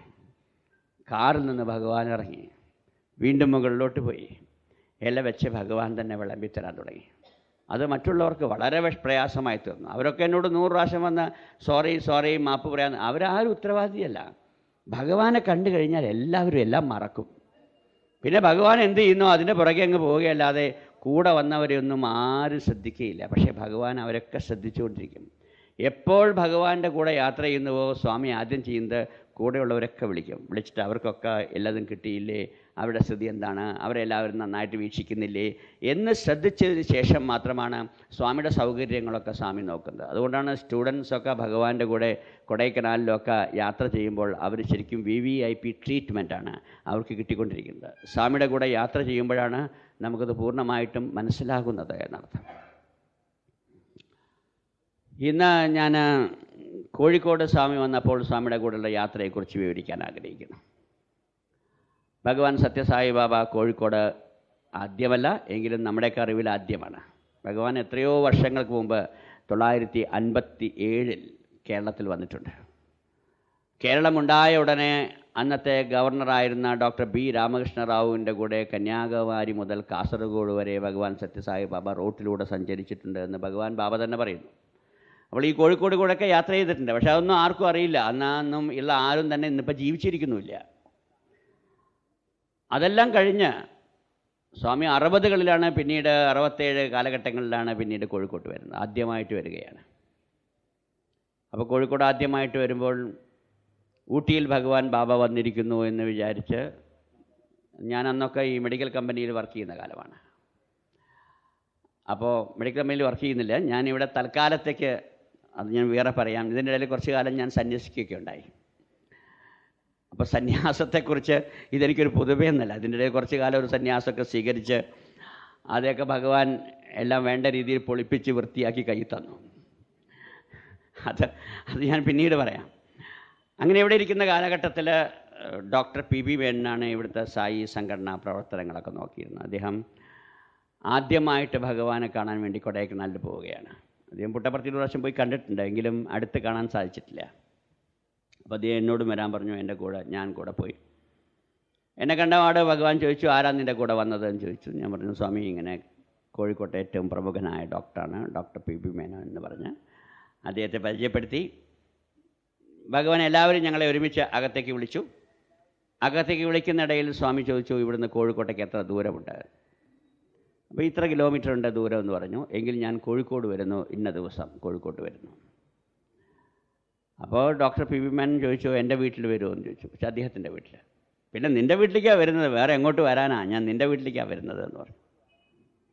എങ്ങനെ വരുമെന്നായി? കോയമ്പത്തൂരിലേക്ക് സ്വാമി പ്ലെയിനിൽ വരാം, അവിടുന്ന് നിങ്ങൾ കാറിൽ ഇങ്ങോട്ട് കൂട്ടിയാൽ മതി എന്നെല്ലാം ഏർപ്പാട് ചെയ്ത് ഞങ്ങൾ തിരിച്ചു പോന്നു.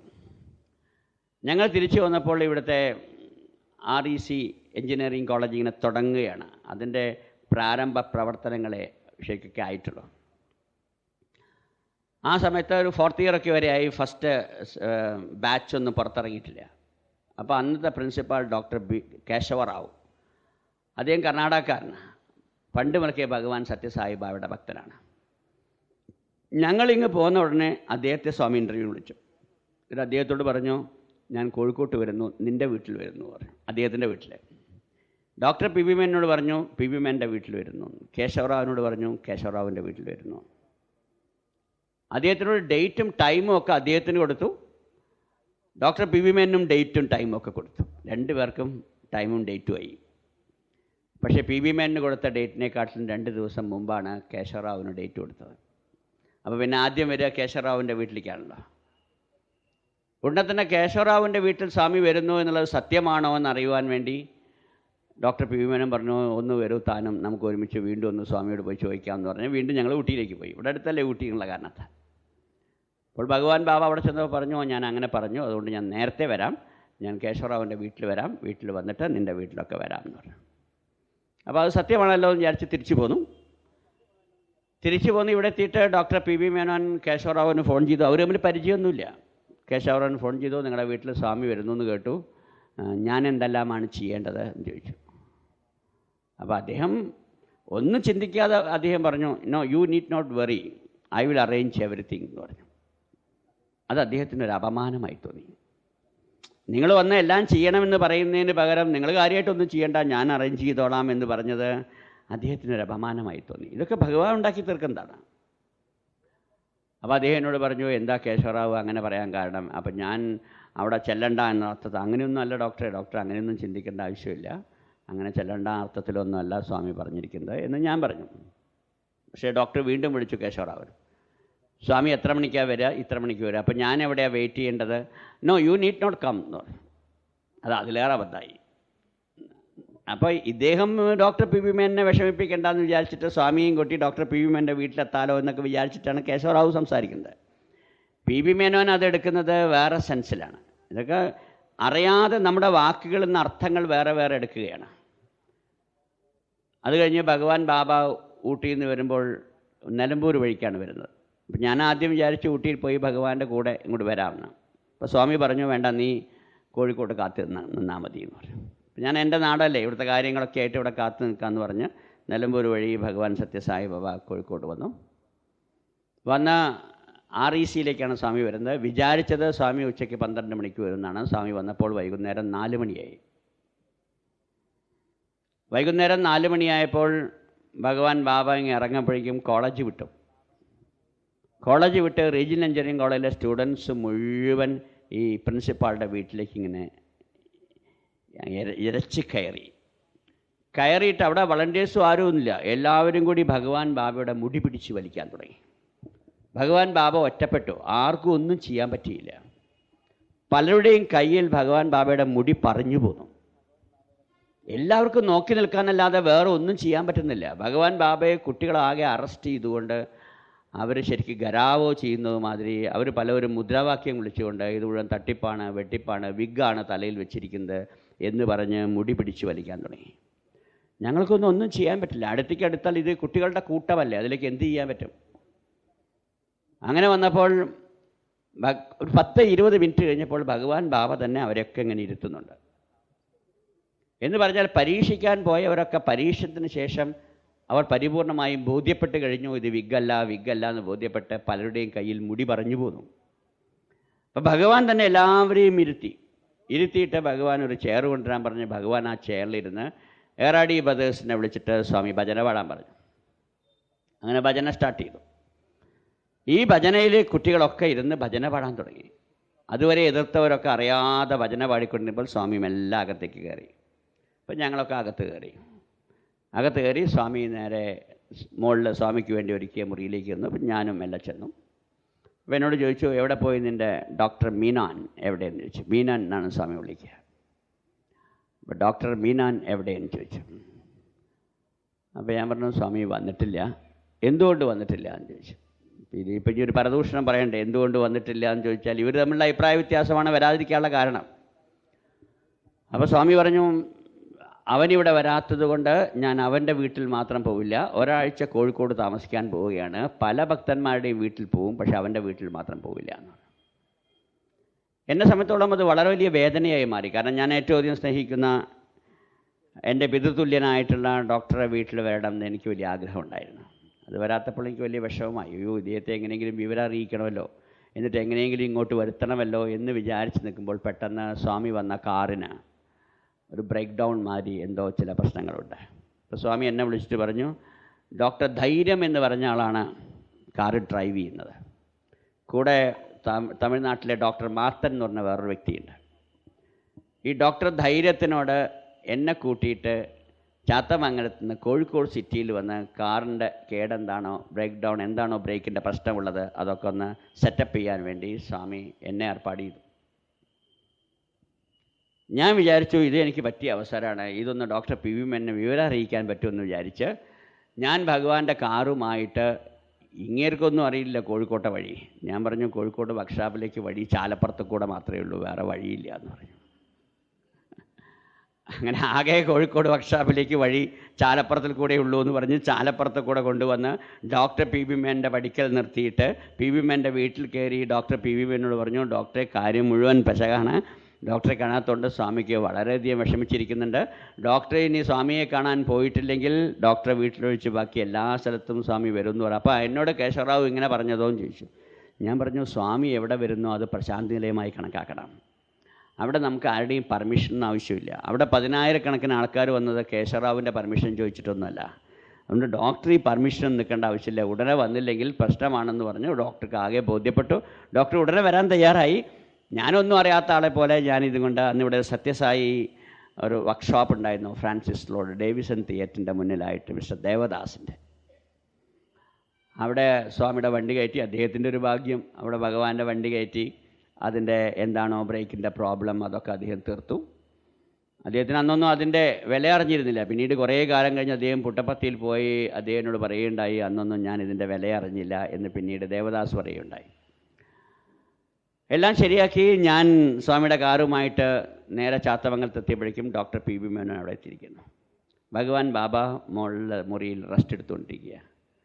ഡോക്ടർ പി ബി മേനോനും കേശവറാവും തമ്മിൽ കണ്ടപ്പോഴേക്കും അവർ ചണ്ട തുടങ്ങി. നിങ്ങൾ അങ്ങനെ പറഞ്ഞില്ലേ, നിങ്ങൾ ഇങ്ങനെ പറഞ്ഞില്ലേ, ഞാൻ പറഞ്ഞാണ് ശരി, ഇങ്ങനെ പറഞ്ഞാണ് ശരി എന്ന് തന്നെ ഇങ്ങനെ അവർ അങ്ങേറ്റം അങ്ങോട്ടും ഇങ്ങോട്ടും സംസാരിച്ചുകൊണ്ടിരിക്കുമ്പോൾ ഭഗവാൻ ഇങ്ങനെ സ്റ്റെപ്പ് ഇറങ്ങി വരികയാണ്. ഭഗവാൻ സ്റ്റെപ്പ് ഇറങ്ങി വരുന്നത് അവർ കണ്ടില്ല. ഇവർ അപ്പോഴും ഇങ്ങനെ അങ്ങോട്ടും ഇങ്ങോട്ടും വാഗ്വാദങ്ങളാണ്. അപ്പോൾ സ്വാമി എന്നെ വിളിച്ചു. എന്നെ വിളിച്ചതും അവർ കണ്ടില്ല. എന്നെ വിളിച്ചിട്ട് സ്വാമി പറയുകയാണ്, ഒരുത്തൻ പെരിയ പ്രിൻസിപ്പാൾ, വേറൊരുത്തൻ പെരിയ ഡോക്ടർ, ഇങ്ങ രണ്ടും വാനരന്മാർ. സ്വാമി പറയുകയാണ്. ഇതൊന്നും ഞാൻ അവരെ അവമാനിക്കാൻ വേണ്ടി പറയുകയല്ല കേട്ടോ. ഇതൊക്കെ സ്വാമിയുടെ ലീലകളിൽപ്പെട്ട് ഭഗവാൻ ഏറ്റവും അധികം സ്നേഹിച്ചിരുന്ന വ്യക്തികളെക്കുറിച്ചാണ് ഞാൻ ഈ പറയുന്നത്. നമ്മളെക്കാൾ കൂടുതൽ ഏറ്റവും അധികം ഭക്തിയുള്ളവരും ഭഗവാൻ അങ്ങേയറ്റം സ്നേഹിച്ചിരുന്ന വ്യക്തികളാണ് അവരൊക്കെ. പക്ഷേ സ്വാമിയുടെ അതിൽ നമ്മൾ മനസ്സിലാക്കേണ്ടത്, എത്ര വലിയ ആൾക്കാരാണെങ്കിലും നമ്മളെ ഇടയ്ക്ക് കുരങ്ങായി പോകുന്നു, നമ്മുടെ ഇടയ്ക്ക് കഴുതകളായി മാറുന്നു, നമ്മളിടയ്ക്ക് മൃഗതുല്യരായി മാറുന്നു എന്നുള്ളത് വലിയ ആൾക്കാരെ കാണിച്ചുകൊണ്ട് സ്വാമി തന്നെ നമുക്ക് കാണിച്ചു തരികയാണ്. ഇത് പറഞ്ഞപ്പോഴേക്കും അവർ കേട്ടു. ഉടനെ അവർ ആകെ പ്രശ്നമായി. രണ്ടുപേരും കാക്കൽ നമസ്കരിച്ചു. സ്വാമി നേരെ ഡോക്ടർ പി യുമെന്നെ ഇൻ്റർവ്യൂ എടുത്തു. ഇൻ്റർവ്യൂ എടുത്തിട്ട് ഡോക്ടർ കരഞ്ഞു, മാപ്പ് ചോദിച്ചു. ഡോക്ടർ പി യുമെൻ്റെ വീട്ടിൽ ചെല്ലാമെന്ന് പറഞ്ഞു. എല്ലാം സമ്മതിച്ചു. സ്വാമി താഴ്ത്തിറങ്ങിയപ്പോഴേക്കും ധാരാളം ഭക്തന്മാർ. അപ്പോഴേക്ക് വൈകുന്നേരം 6 മണിയായി കഴിഞ്ഞു. വൈകുന്നേരം 6 മണിയായി. ഉച്ചയ്ക്ക് സ്വാമി വരാൻ ലേറ്റായി. 4 മണിയായപ്പോൾ ഉച്ചയ്ക്ക് ഊണെല്ലാം റെഡിയാക്കി വെച്ചിരിക്കുന്നു. ഊണെല്ലാം റെഡിയാക്കി വെച്ച് സ്വാമിയുടെ കൂടെ ഊണ് കഴിക്കാമെന്ന് വിചാരിച്ചിട്ട് ആരും ഊണ് കഴിച്ചിട്ടില്ല. സ്വാമി ഒരു കളവ് പറഞ്ഞു, ഞാൻ ശാപ്പട്ടാച്ച് എന്ന് പറഞ്ഞു. അപ്പോൾ സ്വാമി ഊണ് കഴിച്ചു എന്ന് പറഞ്ഞപ്പോൾ സ്വാമിയുടെ കൂടെയുള്ള ആൾക്കാരൊക്കെ ഊണ് കഴിച്ചിട്ടുണ്ടാവും വിചാരിച്ച് പിന്നെ ഊണിൻ്റെ കാര്യം എടുത്തില്ല. ശരിക്കും ആരും ഭക്ഷണം കഴിച്ചിട്ടില്ല. അത് കഴിഞ്ഞ് ഞങ്ങളൊക്കെ സ്വാമിയെ കാത്തിരിക്കില്ല, ഞങ്ങളും ഭക്ഷണം കഴിച്ചിട്ടില്ല. അപ്പോൾ രാവിലെ മുതലൊക്കെ ശരിക്കും പട്ടിണിയാണ്. 6 മണിയായപ്പോൾ സ്വാമി താഴെ ഇറങ്ങി ജനങ്ങളുടെ ഇടയിൽ കൂടെ നടക്കുന്നതിനിടയിൽ കൂടെ എന്നെ വിളിച്ചിട്ട് പറഞ്ഞു, സ്വാമിയുടെ കാറ് ഗേറ്റിൽ കൊണ്ടുപോയി വയ്ക്ക്, എന്നിട്ട് നീയും ഡോക്ടർ പി ബി മേനനും അതിൽ കയറിയിരിക്കണം. സ്വാമി ഇങ്ങനെ ദർശനം കൊടുത്ത് പെട്ടെന്ന് വന്നാൽ കയറുക, പിന്നെ ഒന്നിനും സമയം ഉണ്ടാവരുത്, പെട്ടെന്ന് ഡോക്ടർ പി ബി മേൻ്റെ വീട്ടിലേക്ക് യാത്ര ചെയ്യണം എന്ന് പറഞ്ഞു. അങ്ങനെ ഡോക്ടറെയും കൂട്ടിയിട്ട് ഞാനിങ്ങനെ പോയി. നേരെ അവിടെ ചെന്നു. കാറിൽ ഞങ്ങൾ രണ്ടുപേരും ആദ്യം കയറിയിരുന്നു. ഇതൊന്നും ജനം ശ്രദ്ധിക്കില്ല. ജനം മുഴുവൻ ഭഗവാന്റെ മുഖത്തേക്ക് തന്നെ നോക്കിയിരിക്കുകയാണല്ലോ. അപ്പോൾ ഭഗവാൻ ഇങ്ങനെ ഒഴുകി ഒഴുകി വന്ന് എല്ലാവരുടെയും കൂടെ നടന്ന് സ്വാമി ഗേറ്റിലെത്തി. സ്വാമി ഡോറ് തുറന്ന് അതിനകത്ത് കയറലും ഉടനെ വണ്ടി വിട്ടു. വണ്ടി വിട്ടി കോഴിക്കോട്ടേക്ക് വരികയാണ്. ഏകദേശം മാനാഞ്ചിറ എത്തിയപ്പോൾ സ്വാമി ചോദിക്കുകയാണ്, ഇവിടെ ഒരു സെക്കൻഡ് ഗേറ്റ് ഇല്ലേ എന്ന് ചോദിച്ചു. അപ്പോൾ അന്നത്തെ കാലത്ത് സെക്കൻഡ് ഗേറ്റൊക്കെ, ഇന്നിപ്പോൾ ആ ഗേറ്റൊക്കെ ഓവർ ബ്രിഡ്ജായി മാറിയല്ലോ. സെക്കൻഡ് ഗേറ്റില്ലേ ഉണ്ട്, ആ വഴിക്കൊന്ന് വിടാൻ പറഞ്ഞു വണ്ടി. അപ്പം ഞങ്ങൾ സെക്കൻഡ് ഗേറ്റിൽ കൂടെ വണ്ടി വിട്ടപ്പോൾ സ്വാമി പറഞ്ഞു, ഈ സെക്കൻഡ് ഗേറ്റും ഇവിടെ ഒരു ചാർട്ടേഡ് ബാങ്കും 1957 ഞാൻ വരുമ്പോൾ കൺസ്ട്രക്ഷനിലായിരുന്നു. അതുകൊണ്ട് ആ കൺസ്ട്രക്ഷൻ ഇപ്പോൾ എങ്ങനെയുണ്ടെന്ന് കാണാൻ വേണ്ടിയിട്ടാണ് ഈ വഴിക്ക് വിടാൻ പറഞ്ഞത്.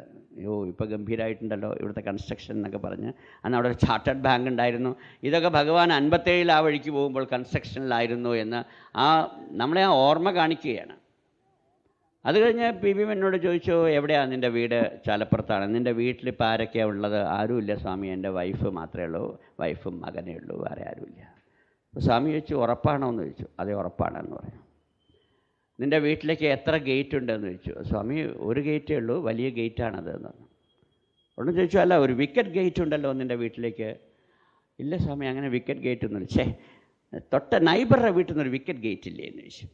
അപ്പോൾ ഡോക്ടർ സുമതിയുടെ വീട്ടിൽ നിന്ന് അടുക്കള വഴിക്ക് ഡോക്ടർ പി ബി മേൻ്റെ അടുക്കളയ്ക്ക് കയറുന്നൊരു വിക്കറ്റ് ഗേറ്റ് ഉണ്ട്. അപ്പോൾ ഇത് ഡോക്ടർ പി ബി മേന് ഓർമ്മയില്ല. അപ്പോൾ സ്വാമി ചോദിക്കുന്നതല്ല, നിൻ്റെ അടുക്കള ഭാഗത്തൊരു വിക്കറ്റ് ഗേറ്റ് ഉണ്ട് എന്ന് പറയുന്നു സ്വാമി. അപ്പോൾ ഉടനെ പി വി മേനോൻ പറഞ്ഞു, ഉണ്ട് സ്വാമി, പക്ഷേ അത് ആരും ഉപയോഗിക്കുന്നതല്ല, ഞങ്ങൾ അങ്ങോട്ടും ഇങ്ങോട്ടും പോകാൻ വേണ്ടിയിട്ട് സ്ത്രീകൾ ഉപയോഗിക്കുന്ന ചെറിയ വിക്കറ്റ് ഗേറ്റാണ്. അപ്പോൾ ഭഗവാൻ പറയാണ്, എങ്കിൽ ആ വഴിക്ക് നിൻ്റെ വീട്ടിലേക്ക് പോകാമല്ലേ എന്ന് ചോദിച്ചു. അപ്പോൾ ഡോക്ടർ ചോദിക്കുക, അങ്ങനെ എന്തിനാ സ്വാമി ആ വഴിക്ക് പോകേണ്ട ആവശ്യം? വലിയ ഗേറ്റ് ഉണ്ടല്ലോ, അത് അവിടെ ചെന്നാൽ കാണാമെന്ന് പറഞ്ഞു. അപ്പോൾ പി വി മേനോൻ പറഞ്ഞ്, എൻ്റെ വീട്ടിൽ എൻ്റെ ഭാര്യയും ഞാനും മകനും മാത്രമേ ഉള്ളൂ. പക്ഷേ ഭഗവാന്റെ കാർ അവിടെ ചെന്നപ്പോൾ 10,000-കണക്കിന് ആൾക്കാർ അവിടെ കൂടിയിരിക്കുകയാണ്. അദ്ദേഹം വിചാരിച്ചതൊന്നും ആരും അറിയണ്ടാവില്ല. റോഡ് മുഴുവൻ ബ്ലോക്കാണ്. ഭഗവാന്റെ കാർ ആ ഗേറ്റിൻ്റെ അടുത്തേക്ക് എടുക്കാൻ സാധിക്കില്ല, അങ്ങനെ ബ്ലോക്കാണ്. അപ്പോഴാണ് ഭഗവാൻ വീണ്ടും ഡോക്ടർ സുമതി എസ് മേനോൻ്റെ വീട്ടിൻ്റെ ഉള്ളിൽ കൂടെ കയറി ഒരു സൈഡിൽ കൂടെ പോകുന്നു. വിക്കറ്റ് ഗേറ്റിൽ കൂടെ അകത്ത് കിടക്കേണ്ടതായി വന്നു, കാരണം മെയിൻ ഗേറ്റിലൂടെ അകത്ത് കിടക്കാൻ സാധിക്കുന്നില്ല. അപ്പോഴാണ് ഭഗവാൻ ഈ ആലോചിക്കുന്നതിൻ്റെയൊക്കെ കാര്യങ്ങൾ എല്ലാവർക്കും അറിയുന്നത്. നേരെ അടുക്കളയിലേക്കല്ലേ കിടന്നത്. അടുക്കളയിലേക്ക് നേരെ ചെന്നപ്പോൾ അടുപ്പിൽ ഇങ്ങനെ വെള്ളം തിളപ്പിച്ചുകൊണ്ടിരിക്കുന്നു. ഭഗവാൻ അവിടെ നിന്ന് കയ്യിലെടുത്ത് ആ വെള്ളം ഇങ്ങനെ ഇളക്കാൻ തുടങ്ങി. വെറും വെള്ളം തിളപ്പിച്ചുകൊണ്ടിരിക്കുകയാണ്. എന്തിനാ അറിയില്ല, അവിടുത്തെ വേലക്കാരോ വെള്ളം തിളപ്പിച്ചു. ആ വെള്ളം എടുത്തു, ഇങ്ങനെ ഇളക്കിക്കൊണ്ട് വെള്ളം എടുത്ത് എല്ലാവരുടെ കൈ കാണിക്കാൻ പറഞ്ഞു. ഇത് ഈ കയ്യിൽ കൊണ്ട് എല്ലാവരുടെ കയ്യിൽ ഇങ്ങനെ കൊടുത്തപ്പോൾ അത് അമൃത, എന്തൊരു സ്വീറ്റാണെന്നറിയോ. പച്ചവെള്ളത്തെ പരിപൂർണമായും സ്വീറ്റാക്കി മാറ്റിയിട്ട് അവിടെ എല്ലാവർക്കും കൊടുത്ത് ആ കയ്യിൽ ആ വെള്ളത്തിലേക്ക് നിട്ട് സ്വാമി ഇങ്ങനെ വന്ന് മുകളിൽ പോയി ടെറസിൻ്റെ മുകളിൽ നിന്ന് അവിടെ ഇരിക്കുന്ന എല്ലാ ഭക്തന്മാർക്കും ദർശനം കൊടുത്ത്. ഡോക്ടർ പി വി മേനോന് പാവം എന്താ ചെയ്യേണ്ടത് അറിയില്ല. പി വി മേനോൻ അദ്ദേഹത്തിന് എന്ത് ചെയ്യണമെന്നറിയാതെ ഞാൻ അദ്ദേഹത്തോട് പറഞ്ഞു, ഡോക്ടറെ പൂജാമുറിക്ക് വിളിക്കൂ, ഭഗവാനെ സിംഹാസനത്തിൽ ഇരുത്തൂ, ഭഗവാൻ ആരതി കാണിക്കൂ. ഇദ്ദേഹത്തിന് ഇതൊന്നും ആകെ വിഷമിച്ചൊന്നും ഓർമ്മയില്ല. അവസാനം അദ്ദേഹം അതൊക്കെ ചെയ്തു. പൂജാമുറി കൊണ്ടുപോയി സിംഹാസനത്തിലിരുത്തി ആരതി കാണിച്ചു. ആരതി കാണിച്ചോ അദ്ദേഹം മറന്നുപോയി സ്വാമിക്ക് വല്ല ഭക്ഷണം വേണമെന്ന് ചോദിക്കാൻ വേണ്ടിയിട്ട്. അപ്പോൾ ഉച്ചയ്ക്ക് ഭക്ഷണമില്ല, വൈകുന്നേരം ഭക്ഷണമില്ലാതെ ആകെ ഇങ്ങനെ എല്ലാവരും പട്ടിണിയാണ്. ഡോക്ടർ പി വി മേനോൻ ഭക്ഷണത്തെപ്പറ്റി ഒന്നും ചോദിച്ചതുമില്ല. ഇങ്ങനെ വന്ന് ഒരു 7-7:30 മണിയാകുമ്പോൾ സ്വാമി വീണ്ടും പോവുകയാണ്. അപ്പോൾ എല്ലാവരും വിചാരിച്ചു കേശവറാവുവിൻ്റെ വീട്ടിൽ ഉച്ചയ്ക്ക് തന്നെ ഊണഴിക്കാത്തതല്ലേ. രാത്രി കളക്ടറെ വിളിച്ചിട്ടുണ്ട്, അവിടുത്തെ IG-യെ വിളിച്ചിട്ടുണ്ട്, ജഡ്ജിയെ വിളിച്ചിട്ടുണ്ട്, വളരെ വലിയ സദ്യ ഏർപ്പാട് ചെയ്തിരിക്കുകയാണ്. അതുകൊണ്ട് VVIPസിനെയൊക്കെ വിളിച്ച് സ്വാമിയുടെ കൂടെ ഭക്ഷണമൊക്കെ ഏർപ്പാട് ചെയ്തിരിക്കുകയാണ് doctor Keshava Rao, regional engineering college principal. അങ്ങോട്ട് ഭക്ഷണം കഴിക്കാൻ പോകാമല്ലോ എന്ന് വിചാരിച്ചു. 6:30 മണി 7-7:30 ആകുമ്പോൾ ഡോക്ടർ പി വി മേനോൻ്റെ വീട്ടിൽ നിന്ന് ഞങ്ങൾ കാറിൽ കയറി. പിൻസീറ്റിൽ ഭഗവാൻ സത്യസായി ബാബ മധ്യത്തിലിരിക്കുന്നു, ഞാനൊരു സൈഡിലിരിക്കുന്നു, ഡോക്ടർ മേനോൻ സൈഡിലിരിക്കുക. അങ്ങനെ എന്തിനാ ഇരുത്തുന്നത് വെച്ചാൽ ഭഗവാൻ തന്നെ പറയുകയാണ്, ജനങ്ങൾ എന്നെ കാണണ്ട, നിങ്ങൾ 2 ഭാഗത്തിരിക്കുക. മറ്റേ ജനങ്ങൾ എന്നെ കണ്ടു കഴിഞ്ഞാൽ പിന്നെ അതിനവർ കൈ കാട്ടാനും അത് പിന്നെ പുറകെ ഓടാനൊക്കെ തുടങ്ങും. അതുകൊണ്ട് അത് വേണ്ട എന്ന് പറഞ്ഞ് ഞങ്ങളെ അപ്പുറവും ഇപ്പുറവും ഇരുത്തി. മുൻ സീറ്റിൽ ഡോക്ടർ ധൈര്യവും ഡോക്ടർ മാത്തനും ഇരിക്കുന്നു. നേരെ അങ്ങോട്ടാണല്ലോ പോകുന്നത്, ചാത്തമംഗലത്തേക്ക്. കുന്നമംഗലം എത്തിയപ്പോൾ, കുന്നമംഗലത്തിന് ജംഗ്ഷനാണല്ലോ, കുന്നമംഗലം ജംഗ്ഷനിലെത്തിയപ്പോൾ ബാബ പറഞ്ഞു ഡോക്ടർ മേനോനോട്, നീ ഇവിടെ ഇറങ്ങുക. അപ്പോൾ ഡോക്ടർ ചോദിച്ചു, എന്തിനാ ഇവിടെ ഇറങ്ങുന്നത്? നീ ഇവിടെ ഇറങ്ങിയിട്ട് റീജിയണൽ എഞ്ചിനീയറിംഗ് കോളേജിലെ കേശവറാവുവിനോട് പോയി പറ, ഞാൻ ഇനി അവൻ്റെ അടുത്തേക്കില്ല, ഞാൻ ഊട്ടിയിലേക്ക് മടങ്ങി പോവുകയാണെന്ന് പറ. ഉടനെ പി വി മേനോൻ പറഞ്ഞു, അയ്യോ സ്വാമി, ഉച്ചയ്ക്ക് തന്നെ ഒന്നും കഴിച്ചിട്ടില്ല, രാത്രി അദ്ദേഹം എന്നോട് പ്രത്യേകം ഏൽപ്പിച്ചതാണ്, അദ്ദേഹം അവിടെ എല്ലാവരെയും വിളിച്ചു വരുത്തിയിരിക്കുകയാണ്, VVIPസിനൊക്കെ വിളിച്ചു വരുത്തിയിട്ടുണ്ട്, സദ്യ ഏർപ്പാട് ചെയ്തിട്ടുണ്ട്, അദ്ദേഹത്തിന് അത് വളരെ ദുഃഖമാവില്ലേ എന്ന് ചോദിച്ചു. അപ്പോൾ ഭഗവാന്റെ മറുപടി എന്താണെന്നറിയാം? ആകട്ടും മാനവൻ്റെ സന്താപം താൻ മാധവന് സന്തോഷം, അതുകൊണ്ട് സന്താപിക്കട്ടെ, നീ ഇറങ്ങിയിട്ട് അവനോട് പറ ഞാൻ അവിടേക്കില്ല എന്ന് പറ എന്ന് പറഞ്ഞിട്ട് പി വി മേനോൻ അവിടെ ഇറക്കിയപ്പോൾ ഞാൻ മാത്രമേ സീറ്റുള്ളൂ. എന്നോട് ചോദിച്ചു, നീ എന്താ ഇരിക്കുന്നതെന്ന് ചോദിച്ചു. അപ്പം ഞാൻ പറഞ്ഞു, സ്വാമി ഞാനിങ്ങനെ സ്വാമിയുടെ കൂടെ ഊട്ടിയിലേക്ക് വരാമല്ലോ എന്ന് വിചാരിച്ചിട്ടിരിക്കുകയാണ്, നീ എന്തിനാ ഊട്ടിയിലേക്ക് വരേണ്ട ആവശ്യമെന്ന് ചോദിച്ചു. അപ്പോൾ ഞാൻ പറഞ്ഞു, പ്ലീസ് സ്വാമി ഞാനും വരട്ടെ എന്ന് ചോദിച്ചു. ഉടനെ ഡോക്ടർ ധൈര്യത്തിനോട് ചോദിച്ചു, നമ്മൾ കാലത്ത് വന്ന വഴി ഏതാ? അപ്പം നിലമ്പൂർ വഴി. ഇപ്പോൾ ഈ റോട്ടിലൂടെ വഴിയുണ്ടോ എന്ന് ചോദിച്ചു. അപ്പോൾ ഡോക്ടർ ധൈര്യം ആരോടൊക്കെയോ മനസ്സിലാക്കിയിട്ട് താമരശ്ശേരി ചുരം വഴിയും ഊട്ടിയിലേക്ക് പോകാം എന്ന് മനസ്സിലാക്കിയിരിക്കുകയാണ്. അപ്പോൾ അദ്ദേഹം പറഞ്ഞു, സ്വാമി ഈ വഴി കുറച്ചുകൂടി നല്ല റോഡാണെന്ന് പറയുന്നു, so we will proceed towards this road. ഉടനെ എന്നോട് ചോദിച്ചു, നിനക്ക് അവിടേക്കുള്ള വഴി അറിയുമോ എന്ന് ചോദിച്ചു. അപ്പോൾ എനിക്കൊരു ചാൻസായി, ശരിക്കും എനിക്ക് വഴി അറിയാം, നമ്മുടെ നാടല്ലേ. ഞാൻ പറഞ്ഞു, സ്വാമി എനിക്ക് അസലായിട്ട് അറിയാം, എങ്കിൽ നീ കാറിലിരുന്നോ, നിനക്ക് വഴി അറിയുന്നത് കൊണ്ട് മാത്രമാണ് ഞാൻ നിന്നെ കാറിൽ കൊണ്ടുപോകുന്നത്, കാറിലിരുന്നോളാൻ പറഞ്ഞു. അപ്പോൾ ബാക്ക് സീറ്റിൽ ഇപ്പോൾ ഞാനും സ്വാമിയും മാത്രം, മുന്നിലെ സീറ്റിൽ ഡോക്ടർ ധൈര്യവും ഡോക്ടർ മാത്തനും. ചുരം മുഴുവൻ കയറുമ്പോഴെല്ലാം ഭഗവാൻ ഭജന പാടിക്കൊണ്ടിരിക്കുകയാണ്. നമ്മളും ഏറ്റുപാടുന്നു, ഭജന പാടിക്കൊണ്ടിരിക്കുന്നു. ഭജന പാടുമ്പോഴൊന്നും എനിക്ക് ഭജന പാടാൻ അറിഞ്ഞുകൂടാ. ഭജന പാടാൻ അറിയാത്തതുകൊണ്ട് ഞാൻ വളരെ മെല്ലെ ഭജന പാടുള്ളൂ. ഇങ്ങനെ സ്വാമിയെ തന്നെ നോക്കിയിരുന്ന് ഈ ചുണ്ടയിലെത്തിക്കഴിഞ്ഞാൽ ശരിക്ക് മേപ്പാടിയിലേക്ക് തിരിയണം, എന്നാലേ ഊട്ടിയിലെത്തുള്ളൂ. ഞാനിതെല്ലാം മറന്നു. ഞാനാണ് വഴി പറഞ്ഞു കൊടുക്കേണ്ടത്. ഡ്രൈവർ ഇതാ ഇവിടെ എത്തി, ഈ മേപ്പാടിയിലേക്ക് തിരിയണം എന്നൊക്കെ. ചുണ്ടയിലെത്തി, കൽപ്പറ്റ എത്തി, മീനങ്ങാടി എത്തി, ബത്തേരി എത്തി. വഴി അറിയുന്ന ആളാണ് ഒപ്പം ഇരിക്കുന്നത്. വണ്ടി പോയി ബത്തേരി എത്തിയപ്പോഴാണ് സുൽത്താൻ ബത്തേരി എന്ന് കണ്ടപ്പോൾ ഞാനാകെ തലയ്ക്ക് വെച്ച് സ്വാമി വഴി തെറ്റി എന്ന് പറഞ്ഞു. ഉടനെ സ്വാമി എന്നോട് പറഞ്ഞു, നിന്നെ കയറ്റിയപ്പോഴേ അറിയാം വഴിയല്ല, ഇനി തെറ്റാനൊന്നും ബാക്കിയുണ്ടാവില്ലെന്നറിയാം, നിൻ്റെ എല്ലാ കാര്യങ്ങളും ഇങ്ങനെ തന്നെയാണ്, ഇനി എന്താ ചെയ്യാന്ന് വെച്ചു. ശരിക്കും ബത്തേരിയിൽ നിന്ന് വഴിയുണ്ട് അത്ര മേപ്പാടിക്ക്, എനിക്കറിയില്ലായിരുന്നു. അത് മാത്രമല്ല ആ കൽപ്പറ്റെന്ന് വഴിയുണ്ടായിരുന്നില്ല, അതും എനിക്കറിയില്ലായിരുന്നു. ഞാൻ ഇത്രയും കിലോമീറ്റർ ചുണ്ടയിലേക്ക് തന്നെ ഭഗവാന്റെ കാർ മടക്കി കൊണ്ടുവന്നു. അപ്പോഴേക്ക് രാത്രി 1 മണിയായി കഴിഞ്ഞു. ഈ അർദ്ധരാത്രിയിൽ ഇതെല്ലാം തിരിച്ചു കൊണ്ടുവന്ന് ചുണ്ടയിൽ നിന്ന്, എനിക്ക് ആ വഴി അറിയുള്ളൂ, അതുകൊണ്ട് അവർക്കാർക്കും തീരെ വഴി അറിയാത്തതുകൊണ്ട് ഇങ്ങനെ തിരിച്ചു കൊണ്ടുവന്ന് വീണ്ടും മേപ്പാടി വഴിക്ക് പോയിക്കൊണ്ടിരിക്കുകയാണ്. അപ്പോൾ 1-1.5 മണി സമയമായി. മേപ്പാടിയിൽ അന്നൊരു ടാക്സിൻ്റെ ഒരു ഗേറ്റ് ഉണ്ട്. അപ്പോൾ അതിങ്ങനെ ഇട്ടിരിക്കുക, രാത്രിയല്ല, അതിട്ട് അയാൾ പോയി കിടന്നുറങ്ങുകയാണ്. അപ്പോൾ ആ ഒരു ചുങ്കം അവിടെ ഉള്ളത് കൊണ്ട് സ്വാമിയുടെ കാറവിടെ നിന്നു. കാറ് നിന്നപ്പോൾ ഇനിയിപ്പോൾ ഇയാളെ എത്ര ഓണടിച്ചിട്ടും ഇയാൾ ഉറങ്ങുകയാണ്, ഇയാൾ വടി നിൽക്കുന്നില്ല. അപ്പം ഞാൻ വിചാരിച്ചു ഒന്ന് താഴത്തിറങ്ങി അയാളെ പോയിട്ട് ഒന്ന് ഉണർത്തിക്കളയാമെന്ന് വിചാരിച്ച് ബാക്ക് സീറ്റിൽ ഇരിക്കുന്ന ഞാൻ കാറിൽ നിന്ന് ഇറങ്ങിയിട്ട് നേരെ അവിടെ ആ ചെക്ക് പോസ്റ്റിലെ ആളെ പോയി വിളിച്ച് അയാളോട് പറഞ്ഞു, ഒന്ന് നിങ്ങൾ വടി മാറ്റൂ എന്ന് പറഞ്ഞു. വടി മാറ്റി സ്വാമിയുടെ കാർ അങ്ങ് മുന്നോട്ട് എടുത്തു. എന്നിട്ട് നിർത്താതെ ഒറ്റപ്പോക്ക് അങ്ങ് പോയി. രാത്രി 1:30 മണി സമയത്ത് ഞാൻ ഈ ചെക്ക് പോസ്റ്റിൽ ഒറ്റയ്ക്ക് മേപ്പാടിയിൽ ഇങ്ങനെ ഇരിക്കുകയാണ്. അപ്പോൾ അയാൾ എന്നോട് ചോദിക്കുകയാണ്, നിങ്ങളെ കൂടെ വന്ന കാറല്ലേ അതെന്ന് ചോദിച്ചു. അപ്പം ഞാൻ പറഞ്ഞു അത്. എന്നിട്ട് എന്താ നിങ്ങളെ കൂട്ടാതെ പോയത് പറഞ്ഞു. അത് പറഞ്ഞപ്പോൾ അയക്കെ എനിക്ക് തോന്നി ഞാൻ എന്തോ കള്ളനാണെന്ന്. അയാൾ എന്നെ പിടിച്ചു വെച്ചു. നിങ്ങളെ പോലീസിൽ ഏൽപ്പിക്കാതുള്ള എനിക്ക് എന്നാൽ എങ്ങനെ സംഭവിക്കാൻ പാടില്ലല്ലോ.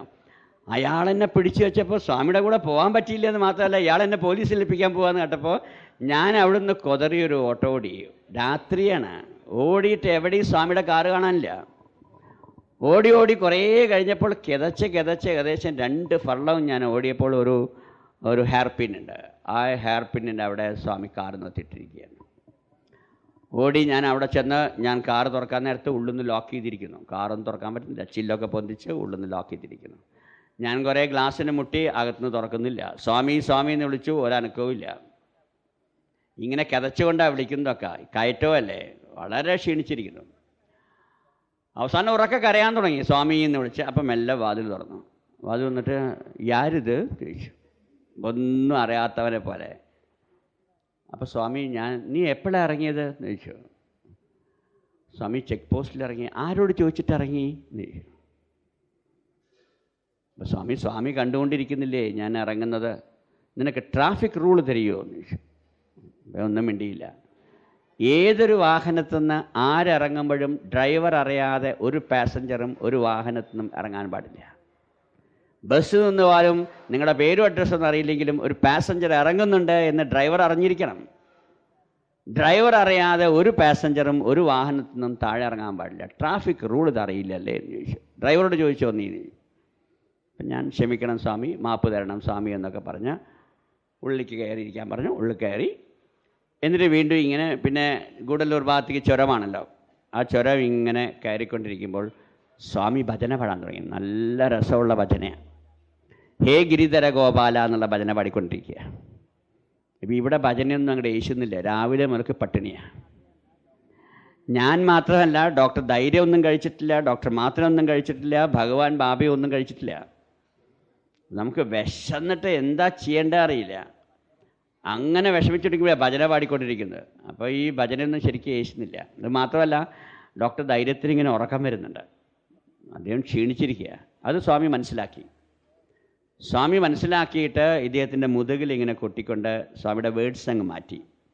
ഗിരിധര ഗോപാല എന്നുള്ള ഹേ ഗിരിധര ഗോപാല ഉള്ള വേർഡ്സ് മാറ്റിയിട്ട് ഹേ ധൈര്യം ധൈര്യം ധൈര്യം, എന്നിട്ട് സ്വാമി ഒരു ഭജനയങ്ങ് മാറ്റിയിട്ട് ധൈര്യത്തിൻ്റെ പേരിൽ ഭജന ഉണ്ടാക്കി ധൈര്യത്തേക്ക് ഇങ്ങനെ കൊട്ടി അദ്ദേഹം അങ്ങ് ഉണർന്നു. അപ്പോൾ അദ്ദേഹം ഉഷാറായി. വീണ്ടും ഇങ്ങനെ പോയിക്കൊണ്ടിരിക്കുകയാണ്. വീണ്ടും ഇങ്ങനെ പോയിക്കൊണ്ടിരിക്കുമ്പോൾ പെട്ടെന്ന് സ്വാമി കാറ് നിർത്താൻ പറഞ്ഞു. കാറ് നിർത്തിയിട്ട് സ്വാമി ഒറ്റയ്ക്ക് ഇങ്ങനെ താളം പിടിച്ചുകൊണ്ടിരിക്കുക. ഇപ്പം എവിടുന്നോ കേൾക്കുന്ന ഭജന മാതിരി സ്വാമി ഇങ്ങനെ താളം പിടിച്ചുകൊണ്ടിരിക്കുക. ഞങ്ങളൊക്കെ അവിടെ നിർത്തിയത് എന്തിനാ സ്വാമി ഈ താളം പിടിക്കുന്നത് മനസ്സിലാവുന്നില്ല. അപ്പോൾ സ്വാമി ഞങ്ങളോട് ചോദിച്ചു, നിങ്ങൾ കേൾക്കുന്നുണ്ടോ എന്ന് ചോദിച്ചു. എന്ത് സ്വാമി എന്ന് പറഞ്ഞു. ഭജന കേൾക്കുന്നില്ലേ എന്ന് ചോദിച്ചു. ഞാൻ പറഞ്ഞു, ഇല്ല സ്വാമി. കാലിക്കറ്റ് നിന്ന് ഒരു കാറിൽ ഭക്തന്മാരിപ്പോൾ താമരശ്ശേരി ചുരം കയറിക്കൊണ്ടിരിക്കുക. അവർ കാറിന്ന് ഭജന പാടിക്കൊണ്ടിരിക്കുക. അത് സ്വാമിക്ക് ഇവിടെ ഗൂഡല്ലൂർ ഭാഗത്തുള്ള ചുരത്തുനിന്ന് സ്വാമി കേട്ടുകൊണ്ടിരിക്കുകയാണ്. എന്നിട്ട് ആ ഭജനയ്ക്ക് സ്വാമി താളമടിച്ചുകൊണ്ടിരിക്കുകയാണ്. സ്വാമി പറയുക, പാവം അവരെന്തിനാണ് ഊട്ടിയിലേക്ക് വരുന്നത്, അവർ വരുന്നവരെ നമുക്കിവിടെ വെയിറ്റ് ചെയ്യാം എന്ന് പറയുക. അപ്പോൾ അവർക്ക് താമരശ്ശേരി ചുരം കയറി കഴിഞ്ഞാൽ പിന്നെ ചുണ്ടയിൽ വളരെ അടുത്തായല്ലോ. പിന്നെ ഏകദേശം ഒരു 45 മിനിറ്റ് കൊണ്ട് അവരെത്തി. അതുവരെ അവിടെ നിർത്തി. അവരെത്തിക്കഴിഞ്ഞപ്പോൾ സ്വാമി ആ രാത്രി 2 മണി സമയത്ത് താഴെ ഇറങ്ങിക്കൊണ്ട് റോട്ടിൽ വെച്ച് അന്നത്തെ കാലത്ത് ശ്രീ KV ഗോവിന്ദൻകുട്ടി നായർ, ചന്തു നായർ തുടങ്ങിയ വളരെ വലിയ ഭക്തന്മാർക്ക് ഭഗവാൻ ബാബ റോട്ടിൽ വെച്ച് പാദനമസ്കാരം കൊടുത്ത്, അവർക്ക് ഊട്ടിയിൽ വന്നാൽ ഇങ്ങനൊരു ഇൻ്റർവ്യൂ കിട്ടില്ല. ഈ ധാരാളം ജനങ്ങളുടെ ഇടയിൽ കൂടെ ഒന്ന് സ്വാമിയെ കണ്ട് തിരിച്ചു പോകേണ്ടതായിട്ട് വരും. അതിലും വലിയ ഭാഗ്യം റോഡ് സൈഡിൽ വെച്ച് തന്നെ സ്വാമി കൊടുത്തിട്ട് അവരോട് തിരിച്ചു പോകാൻ പറഞ്ഞു. അങ്ങനെ അവർക്ക് ഭയങ്കര സന്തോഷമായി. അവരെ തിരിച്ചയച്ച് വീണ്ടും വാഹനം പോയിക്കൊണ്ടിരുന്നു. രാത്രിയാണ് ഉറക്കം വരാതിരിക്കാൻ വേണ്ടിയിട്ട് സ്വാമി ഇങ്ങനെ ഭജന പാടിക്കൊണ്ടിരുന്നു. ഭജന പാടുമ്പോൾ ഞങ്ങളോടൊക്കെ ഏറ്റുപാടാൻ പറഞ്ഞു. ഉറക്കെ ഞങ്ങൾ ഏറ്റുപാടുകയാണ്. ഏറ്റുപാടുമ്പോൾ എല്ലാവരും കൈകൊട്ടുന്നു. ഞാനിങ്ങനെ കൈകൊട്ടുമ്പോൾ എനിക്ക് കൈകൊട്ടാനൊന്നും അറിയില്ല. അപ്പോൾ ഞാനിങ്ങനെ കൈകൊട്ടിക്കുന്നു. സ്വാമി പറയാം, ഡേ ചപ്പാത്തി കൊട്ട് നിർത്ത് എന്ന് പറഞ്ഞു. അപ്പോൾ എനിക്ക് താളം അറിയില്ല. അപ്പോൾ താളം അറിയാത്തതുകൊണ്ട് എൻ്റെ കൊട്ട് ചപ്പാത്തി കൊട്ടാണ് എന്ന് പറഞ്ഞ് അത് നിർത്താൻ പറഞ്ഞു. അപ്പോൾ അപ്പോഴേക്കിനെ എനിക്ക് വിഷമമായി. ഒന്നാമത് താളം അറിയുന്നവന് പോലും കൊട്ടാൻ പറ്റില്ല. വിശന്നിട്ടൊരു നിവൃത്തിയില്ല. പിന്നെ എങ്ങനെ കൊട്ടാനാ? അപ്പോൾ സ്വാമി ചോദിച്ചു, ആർക്കെങ്കിലും വിശപ്പുണ്ടോ എന്ന് ചോദിച്ചു. ആരും ഒന്നും മിണ്ടുന്നില്ല. ഡോക്ടർ ധൈര്യം പശീർക്ക എന്ന് ചോദിച്ചു. അയാൾ നല്ലൊരു കളവെന്ന് പറഞ്ഞു. ഇല്ല സ്വാമി എന്ന് പറഞ്ഞു. ഡോക്ടർ മാത്തൻ നിനക്ക് വിശക്കുന്നുണ്ടോ എന്ന് ചോദിച്ചു. അയാളും പറഞ്ഞു, ഇല്ല സ്വാമി. എനിക്ക് ശരിക്കും അവരെ കൊല്ലാനുള്ള ദേഷ്യമുണ്ട് ആ സമയത്ത്. ഭഗവാൻ ബാബ എന്നോട് ചോദിച്ചു, നിനക്ക് വിശക്കുന്നുണ്ടോ എന്ന് ചോദിച്ചു. സ്വാമി, വിശന്നിട്ടൊരു രക്ഷയില്ല, വല്ലാതെ വിശക്കുന്നുണ്ട് എന്ന് പറഞ്ഞു. അപ്പോൾ സ്വാമി, നീ ശാപ്പാട്ട് രാമൻ എന്ന് പറഞ്ഞു സ്വാമി. അത് പറഞ്ഞിട്ട് സ്വാമി ബാക്ക് സീറ്റിൽ കാറിൻ്റെ സീറ്റിൽ ഒരടി അടിച്ചു. ഒരടി അടിച്ചപ്പോൾ സ്വാമിയുടെ മടിയിലേക്ക് 6 മാങ്ങകൾ, വളരെ വലുപ്പമുള്ള നല്ല എന്താ പറയേണ്ട സേലം മാങ്ങളമായിട്ടുള്ള 6 മാങ്ങകൾ അങ്ങ് വീണു. എന്നിട്ട് കാറ് നിർത്താൻ പറഞ്ഞു സ്വാമി. കാറ് നിർത്തിയിട്ട് ഡോക്ടർ ധൈര്യത്തോട് ചോദിച്ചു, ഡോക്ടർ ധൈര്യം കത്തിയിരിക്കാന്ന് ചോദിച്ചു, ഇത് ചെത്താൻ വേണ്ടിയിട്ട്. അപ്പോൾ ഡോക്ടർ മാത്രം ചോദിച്ചു, സ്വാമി മാങ്ങ ഉണ്ടാക്കുന്ന സ്വാമിക്ക് എന്നെ കത്തി ഉണ്ടാക്കിക്കൂടെ എന്ന് ചോദിച്ചു. അപ്പോൾ ഭഗവാൻ മറുപടി പറയാ, കത്തി എനിക്ക് ഉണ്ടാക്കാമായിരുന്നു, പക്ഷേ ഡോക്ടർ ധൈര്യത്തിൻ്റെ കീച്ചെയിനിൽ അതാ കത്തി തൂങ്ങിക്കിടക്കുന്നു, പിന്നെ ഞാൻ എന്തിനാ ഉണ്ടാക്കേണ്ട ആവശ്യം എന്ന് ചോദിച്ചു. അതൊന്നും ആരും ശ്രദ്ധിക്കുന്നില്ല. ഭഗവാൻ അതൊക്കെ ശ്രദ്ധിക്കുകയാണ്. ആ കീച്ചെയിനിൽ നിന്ന് കത്തിയെടുത്ത് കാർ അവിടെ നിർത്തിയിട്ട് ഈ 6 മാങ്ങയും സ്വാമി തന്നെ ചെത്തിയിട്ട് ഞങ്ങൾ 3 ആളെ കൊണ്ട് 2 മാങ്ങ വീതം ഞങ്ങളെക്കൊണ്ട് കഴിപ്പിക്കുകയാണ്. സ്വാമി ഒരു കഷ്ണം പോലും കഴിക്കുന്നില്ല. ശരിക്കും വയറ് നിറയുകയാണ്. അത്രയും വലിയ മാങ്ങ ഓരോരുത്തരെ കൊണ്ടും 2 വീതം സ്വാമി കഴിപ്പിക്കുകയാണ്. വിശപ്പ് മാറട്ടെ, വിശപ്പ് മാറട്ടെ എന്ന് പറഞ്ഞ് സ്വാമി ഒരു കഷ്ണം പോലും ടേസ്റ്റ് പോലും നോക്കാതെ ഇതെല്ലാം കഴിച്ച് വീണ്ടും ഞങ്ങളോട് യാത്ര ചെയ്യാൻ പറഞ്ഞു. അങ്ങനെ ഏകദേശം ഒരു 3 മണിയൊക്കെ സമയമായപ്പോൾ ഗൂഡല്ലൂരിലെത്താറായി. ഗൂഡല്ലൂർ എത്താറായപ്പോൾ സ്വാമി എന്നോട് വെറുതെ ചോദിച്ചു, ഇവിടുന്ന് കാലിക്കറ്റിലേക്ക് എത്രയാണ് ദൂരം എന്ന് ചോദിച്ചു. അപ്പോൾ എനിക്ക് വ്യക്തമായിട്ട് ദൂരം അറിയാം. ഞാൻ ആ വഴിക്ക് എപ്പോഴും യാത്ര ചെയ്യുന്നതാണ്. ഞാൻ പറഞ്ഞു, ഇത്ര, അന്നത്തെ നാഴികയാണ്, കിലോമീറ്റർ അല്ല, ഇത്ര നാഴികയാണ് സ്വാമി എന്ന് പറഞ്ഞു. അപ്പോൾ ഭഗവാൻ പറഞ്ഞു, നീ പറഞ്ഞത് തെറ്റാണ് എന്ന് പറഞ്ഞ് സ്വാമി വേറൊരു സംഖ്യ പറഞ്ഞു. ഞാൻ പറഞ്ഞു, അല്ല സ്വാമി, സ്വാമി പറഞ്ഞത് തെറ്റാണ്, ഞാൻ പറഞ്ഞാണ് ശരി എന്ന് പറഞ്ഞു. അപ്പം ഞങ്ങൾ തമ്മിൽ തർക്കമായി. ഉടനെ ഇത് രണ്ടും അറിയാത്ത ഡോക്ടർ ധൈര്യത്തിനോട് സ്വാമി ചോദിക്കുകയാണ്, സ്വാമി ധൈര്യം ആര് പറഞ്ഞതാ ശരി എന്ന് ചോദിച്ചു. അങ്ങേരെ ഒരു അടിയടിച്ചു, സ്വാമി പറഞ്ഞതാ ശരി സ്വാമി എന്ന് പറഞ്ഞു. അങ്ങേർക്ക് രണ്ടും അറിയില്ല. ഡോക്ടർ മാത്തനോട് ചോദിച്ചു, ആര് പറഞ്ഞാൽ ശരിയെന്ന്. മാത്തനും പറഞ്ഞു, സ്വാമി പറഞ്ഞാൽ ശരി. ഞാൻ തർക്കിച്ചു, അല്ല സ്വാമി, ഞാൻ പറഞ്ഞാൽ ശരി. നിനക്ക് എങ്ങനെ അറിയുമെന്ന് ചോദിച്ചു. അപ്പോൾ എനിക്ക് അന്ന് ആ സമയത്തൊക്കെ ഗുഡല്ലൂരിൽ എൻ്റെ അമ്മാവന് ബ്ലാത്തിക്കുളം കൺവീനറായിട്ടുള്ള ശ്രീ ഉണ്ണികൃഷ്ണന് അന്ന് അവിടെ ഒരു മെഡിക്കൽ സ്റ്റോർ ഉണ്ടായിരുന്നു. അപ്പം ഞങ്ങൾ ഇടയ്ക്കിടയ്ക്ക് ഈ വഴിക്ക് പോവുകയും ഗൂഡല്ലൂർ തങ്ങുകയും തിരിച്ചു വരികയും ഗൂഡല്ലൂരുമായിട്ട് ഞങ്ങൾ വളരെയധികം ബന്ധമുണ്ടായിരുന്നു. അപ്പം ഞങ്ങൾക്ക് ആ വഴികളൊക്കെ സുപരിചിതമാണ്. അപ്പോൾ അതുകൊണ്ട് എനിക്ക് ഉറപ്പാണ് ഇത്രയാണ് അവിടെ നിന്നുള്ള ദൂരമെന്ന് എനിക്ക് 100% ഉറപ്പാണ്. പക്ഷേ സ്വാമി അതല്ല എന്ന് പറയുന്നു. അപ്പം ഞാനും തർക്കിച്ചു. കുറച്ച് ദൂരം കഴിഞ്ഞപ്പോൾ സ്വാമി കാറ് നിർത്താൻ പറഞ്ഞു, ഒരു മൈൽ സ്റ്റോൺ കണ്ടു, സൈഡാക്കാൻ പറഞ്ഞു, കാറ് തിരിച്ച് അതിലേക്ക് ഹെഡ്ലൈറ്റ് ഇടാൻ പറഞ്ഞു. ഹെഡ്ലൈറ്റ് ഇട്ടിട്ട് എത്രയാണ് ദൂരം എന്ന് റീഡ് ചെയ്യാൻ പറഞ്ഞു. റീഡ് ചെയ്ത് നോക്കുമ്പോൾ ഞാൻ പറഞ്ഞ തെറ്റാണ്, സ്വാമി പറഞ്ഞ സംഖ്യയാണ് ശരി. എനിക്ക് പിന്നെ തല ഉയർത്താൻ പറ്റുന്നില്ല. സ്വാമി അവിടെ നിന്ന് ശകാരിക്കാൻ തുടങ്ങി. നിൻ്റെ എല്ലാ സ്വഭാവവും ഇങ്ങനെ അനാവശ്യമായി തർക്കിച്ചുകൊണ്ടേയിരിക്കും. നീ ഇവിടെ വലിയ എക്സ്പീരിയൻസ്ഡായ ആൾക്കാരാന്ന് പറഞ്ഞു, ഇപ്പം കണ്ടോ ഞാൻ പറഞ്ഞല്ലേ ശരി, നീ പറഞ്ഞ മുഴുവൻ തെറ്റല്ലേ എന്ന് പറഞ്ഞ് സ്വാമി എന്നെ ശകാരിച്ചുകൊണ്ടേയിരുന്നു. എനിക്ക് മനസ്സിലാവുന്നില്ല ഇത് എങ്ങനെയാണ് വന്നത്, എനിക്ക് മനസ്സിലാവുന്നില്ല. എങ്കിലും സ്വാമിയോട് മാപ്പ് പറയാതിരിക്കാൻ നിവൃത്തിയില്ല. ക്ഷമിക്കണം സ്വാമി, സോറി സോറി സോറി എന്ന് പറഞ്ഞ് കാറ് വിടാൻ പറഞ്ഞു. ഒരു ഫർലോങ് ചെയ്തപ്പോൾ സ്വാമി മറ്റൊരു മൈൽ സ്റ്റോൺ കാണുന്നു. വീണ്ടും അവിടെ നിർത്താൻ പറഞ്ഞു. കാർ ഒന്നുകൂടി ബാക്ക് അടിച്ച് തിരിച്ച് നിർത്തിയിട്ട് ഹെഡ്ലൈറ്റ് ഇട്ടിട്ട് അതിലെ നമ്പർ നോക്കാൻ പറഞ്ഞപ്പോൾ ഞാൻ പറഞ്ഞ അതേ സംഖ്യയാണ് അതിലുള്ളത്. എന്നിട്ട് സ്വാമി ഡോക്ടർ മാത്തനോടും ധൈര്യനോടും പറഞ്ഞു, ഇവൻ താനേ കറക്റ്റ്, ഇപ്പോൾ ഇവൻ പറഞ്ഞ് ശരിയാണല്ലോ എന്ന് പറഞ്ഞപ്പോൾ എനിക്ക് എൻ്റെ ആകെ സ്വഭാവം മാറി. ഞാനൊന്ന് ഉഷാറായിപ്പോയി. ഇപ്പം എന്തേ സ്വാമി, ഞാൻ പറഞ്ഞതല്ലേ ശരി എന്ന് പറഞ്ഞ് ചാടി എണീറ്റപ്പോൾ സ്വാമി ചോദിച്ചു, അപ്പം മുമ്പ് കണ്ടതോ എന്ന് ചോദിച്ചു. അതിന് മറുപടിയില്ല. സ്വാമി തന്നെ മറുപടി പറയുകയാണ്, മുമ്പ് കണ്ട മൈൽ സ്റ്റോൺ സ്വാമി സൃഷ്ടിച്ചതാണത്രേ. മനുഷ്യന് അഹങ്കാരം പാടില്ല. എന്തെന്നറിയുമെങ്കിലും സ്വാമി പറഞ്ഞു കഴിഞ്ഞാൽ പിന്നെ അതിനെതിരായി നിൽക്കരുത് എന്ന് പറഞ്ഞ് സ്വാമി പറയുകയാണ്.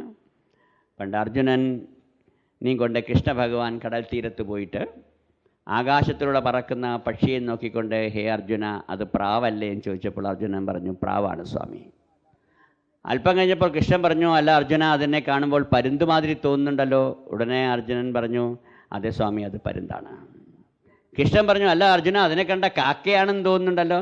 യാതൊരു സംശയമില്ല സ്വാമി അത് കാക്കയാണ്. കൃഷ്ണൻ പറഞ്ഞു, അർജുന ഞാൻ പറയുന്നത് ശരിയാണ് ശരിയാണെന്ന് പറയല്ലാതെ നീ നിൻ്റെ അഭിപ്രായം പറയുന്നില്ലല്ലോ, നീ പറ അത് എന്ത് പക്ഷിയാണ്. അപ്പോൾ അർജുനൻ പറഞ്ഞു, ഇത്ര സ്വാമി ഞാനത് കാക്കയാണെന്ന് പറഞ്ഞാൽ അങ്ങക്ക് അതിനെ പരുന്താക്കി മാറ്റാം, ഞാൻ പരുന്താണെന്ന് പറഞ്ഞാൽ അങ്ങക്ക് അതിനെ പ്രാവാക്കി മാറ്റാം.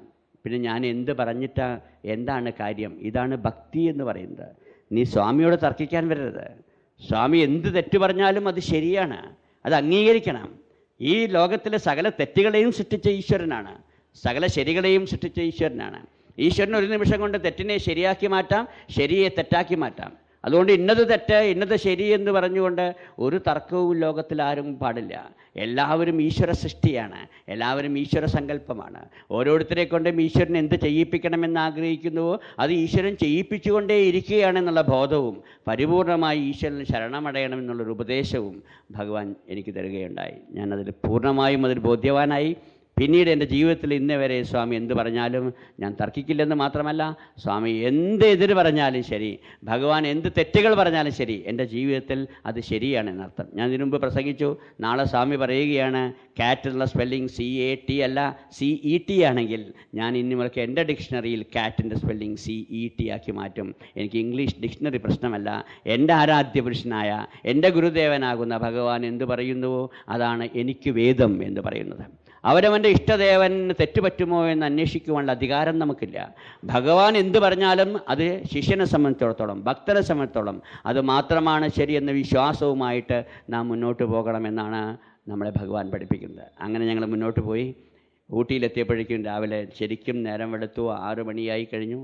6 മണിയായപ്പോൾ സ്വാമി ചെയ്തെന്താ അറിയാമോ? നേരെ അടുക്കളയിലേക്ക് പോയി ഞങ്ങളെ 3 പേരെയും ഇരുത്തിക്കൊണ്ട് സ്വാമി ചപ്പാത്തിയും കറിയും വിളമ്പിത്തരികയാണ്. നിങ്ങൾ രാത്രി ഭക്ഷണം ശരിയായിട്ടില്ല, നിങ്ങൾ ഭക്ഷണം കഴിക്കുക.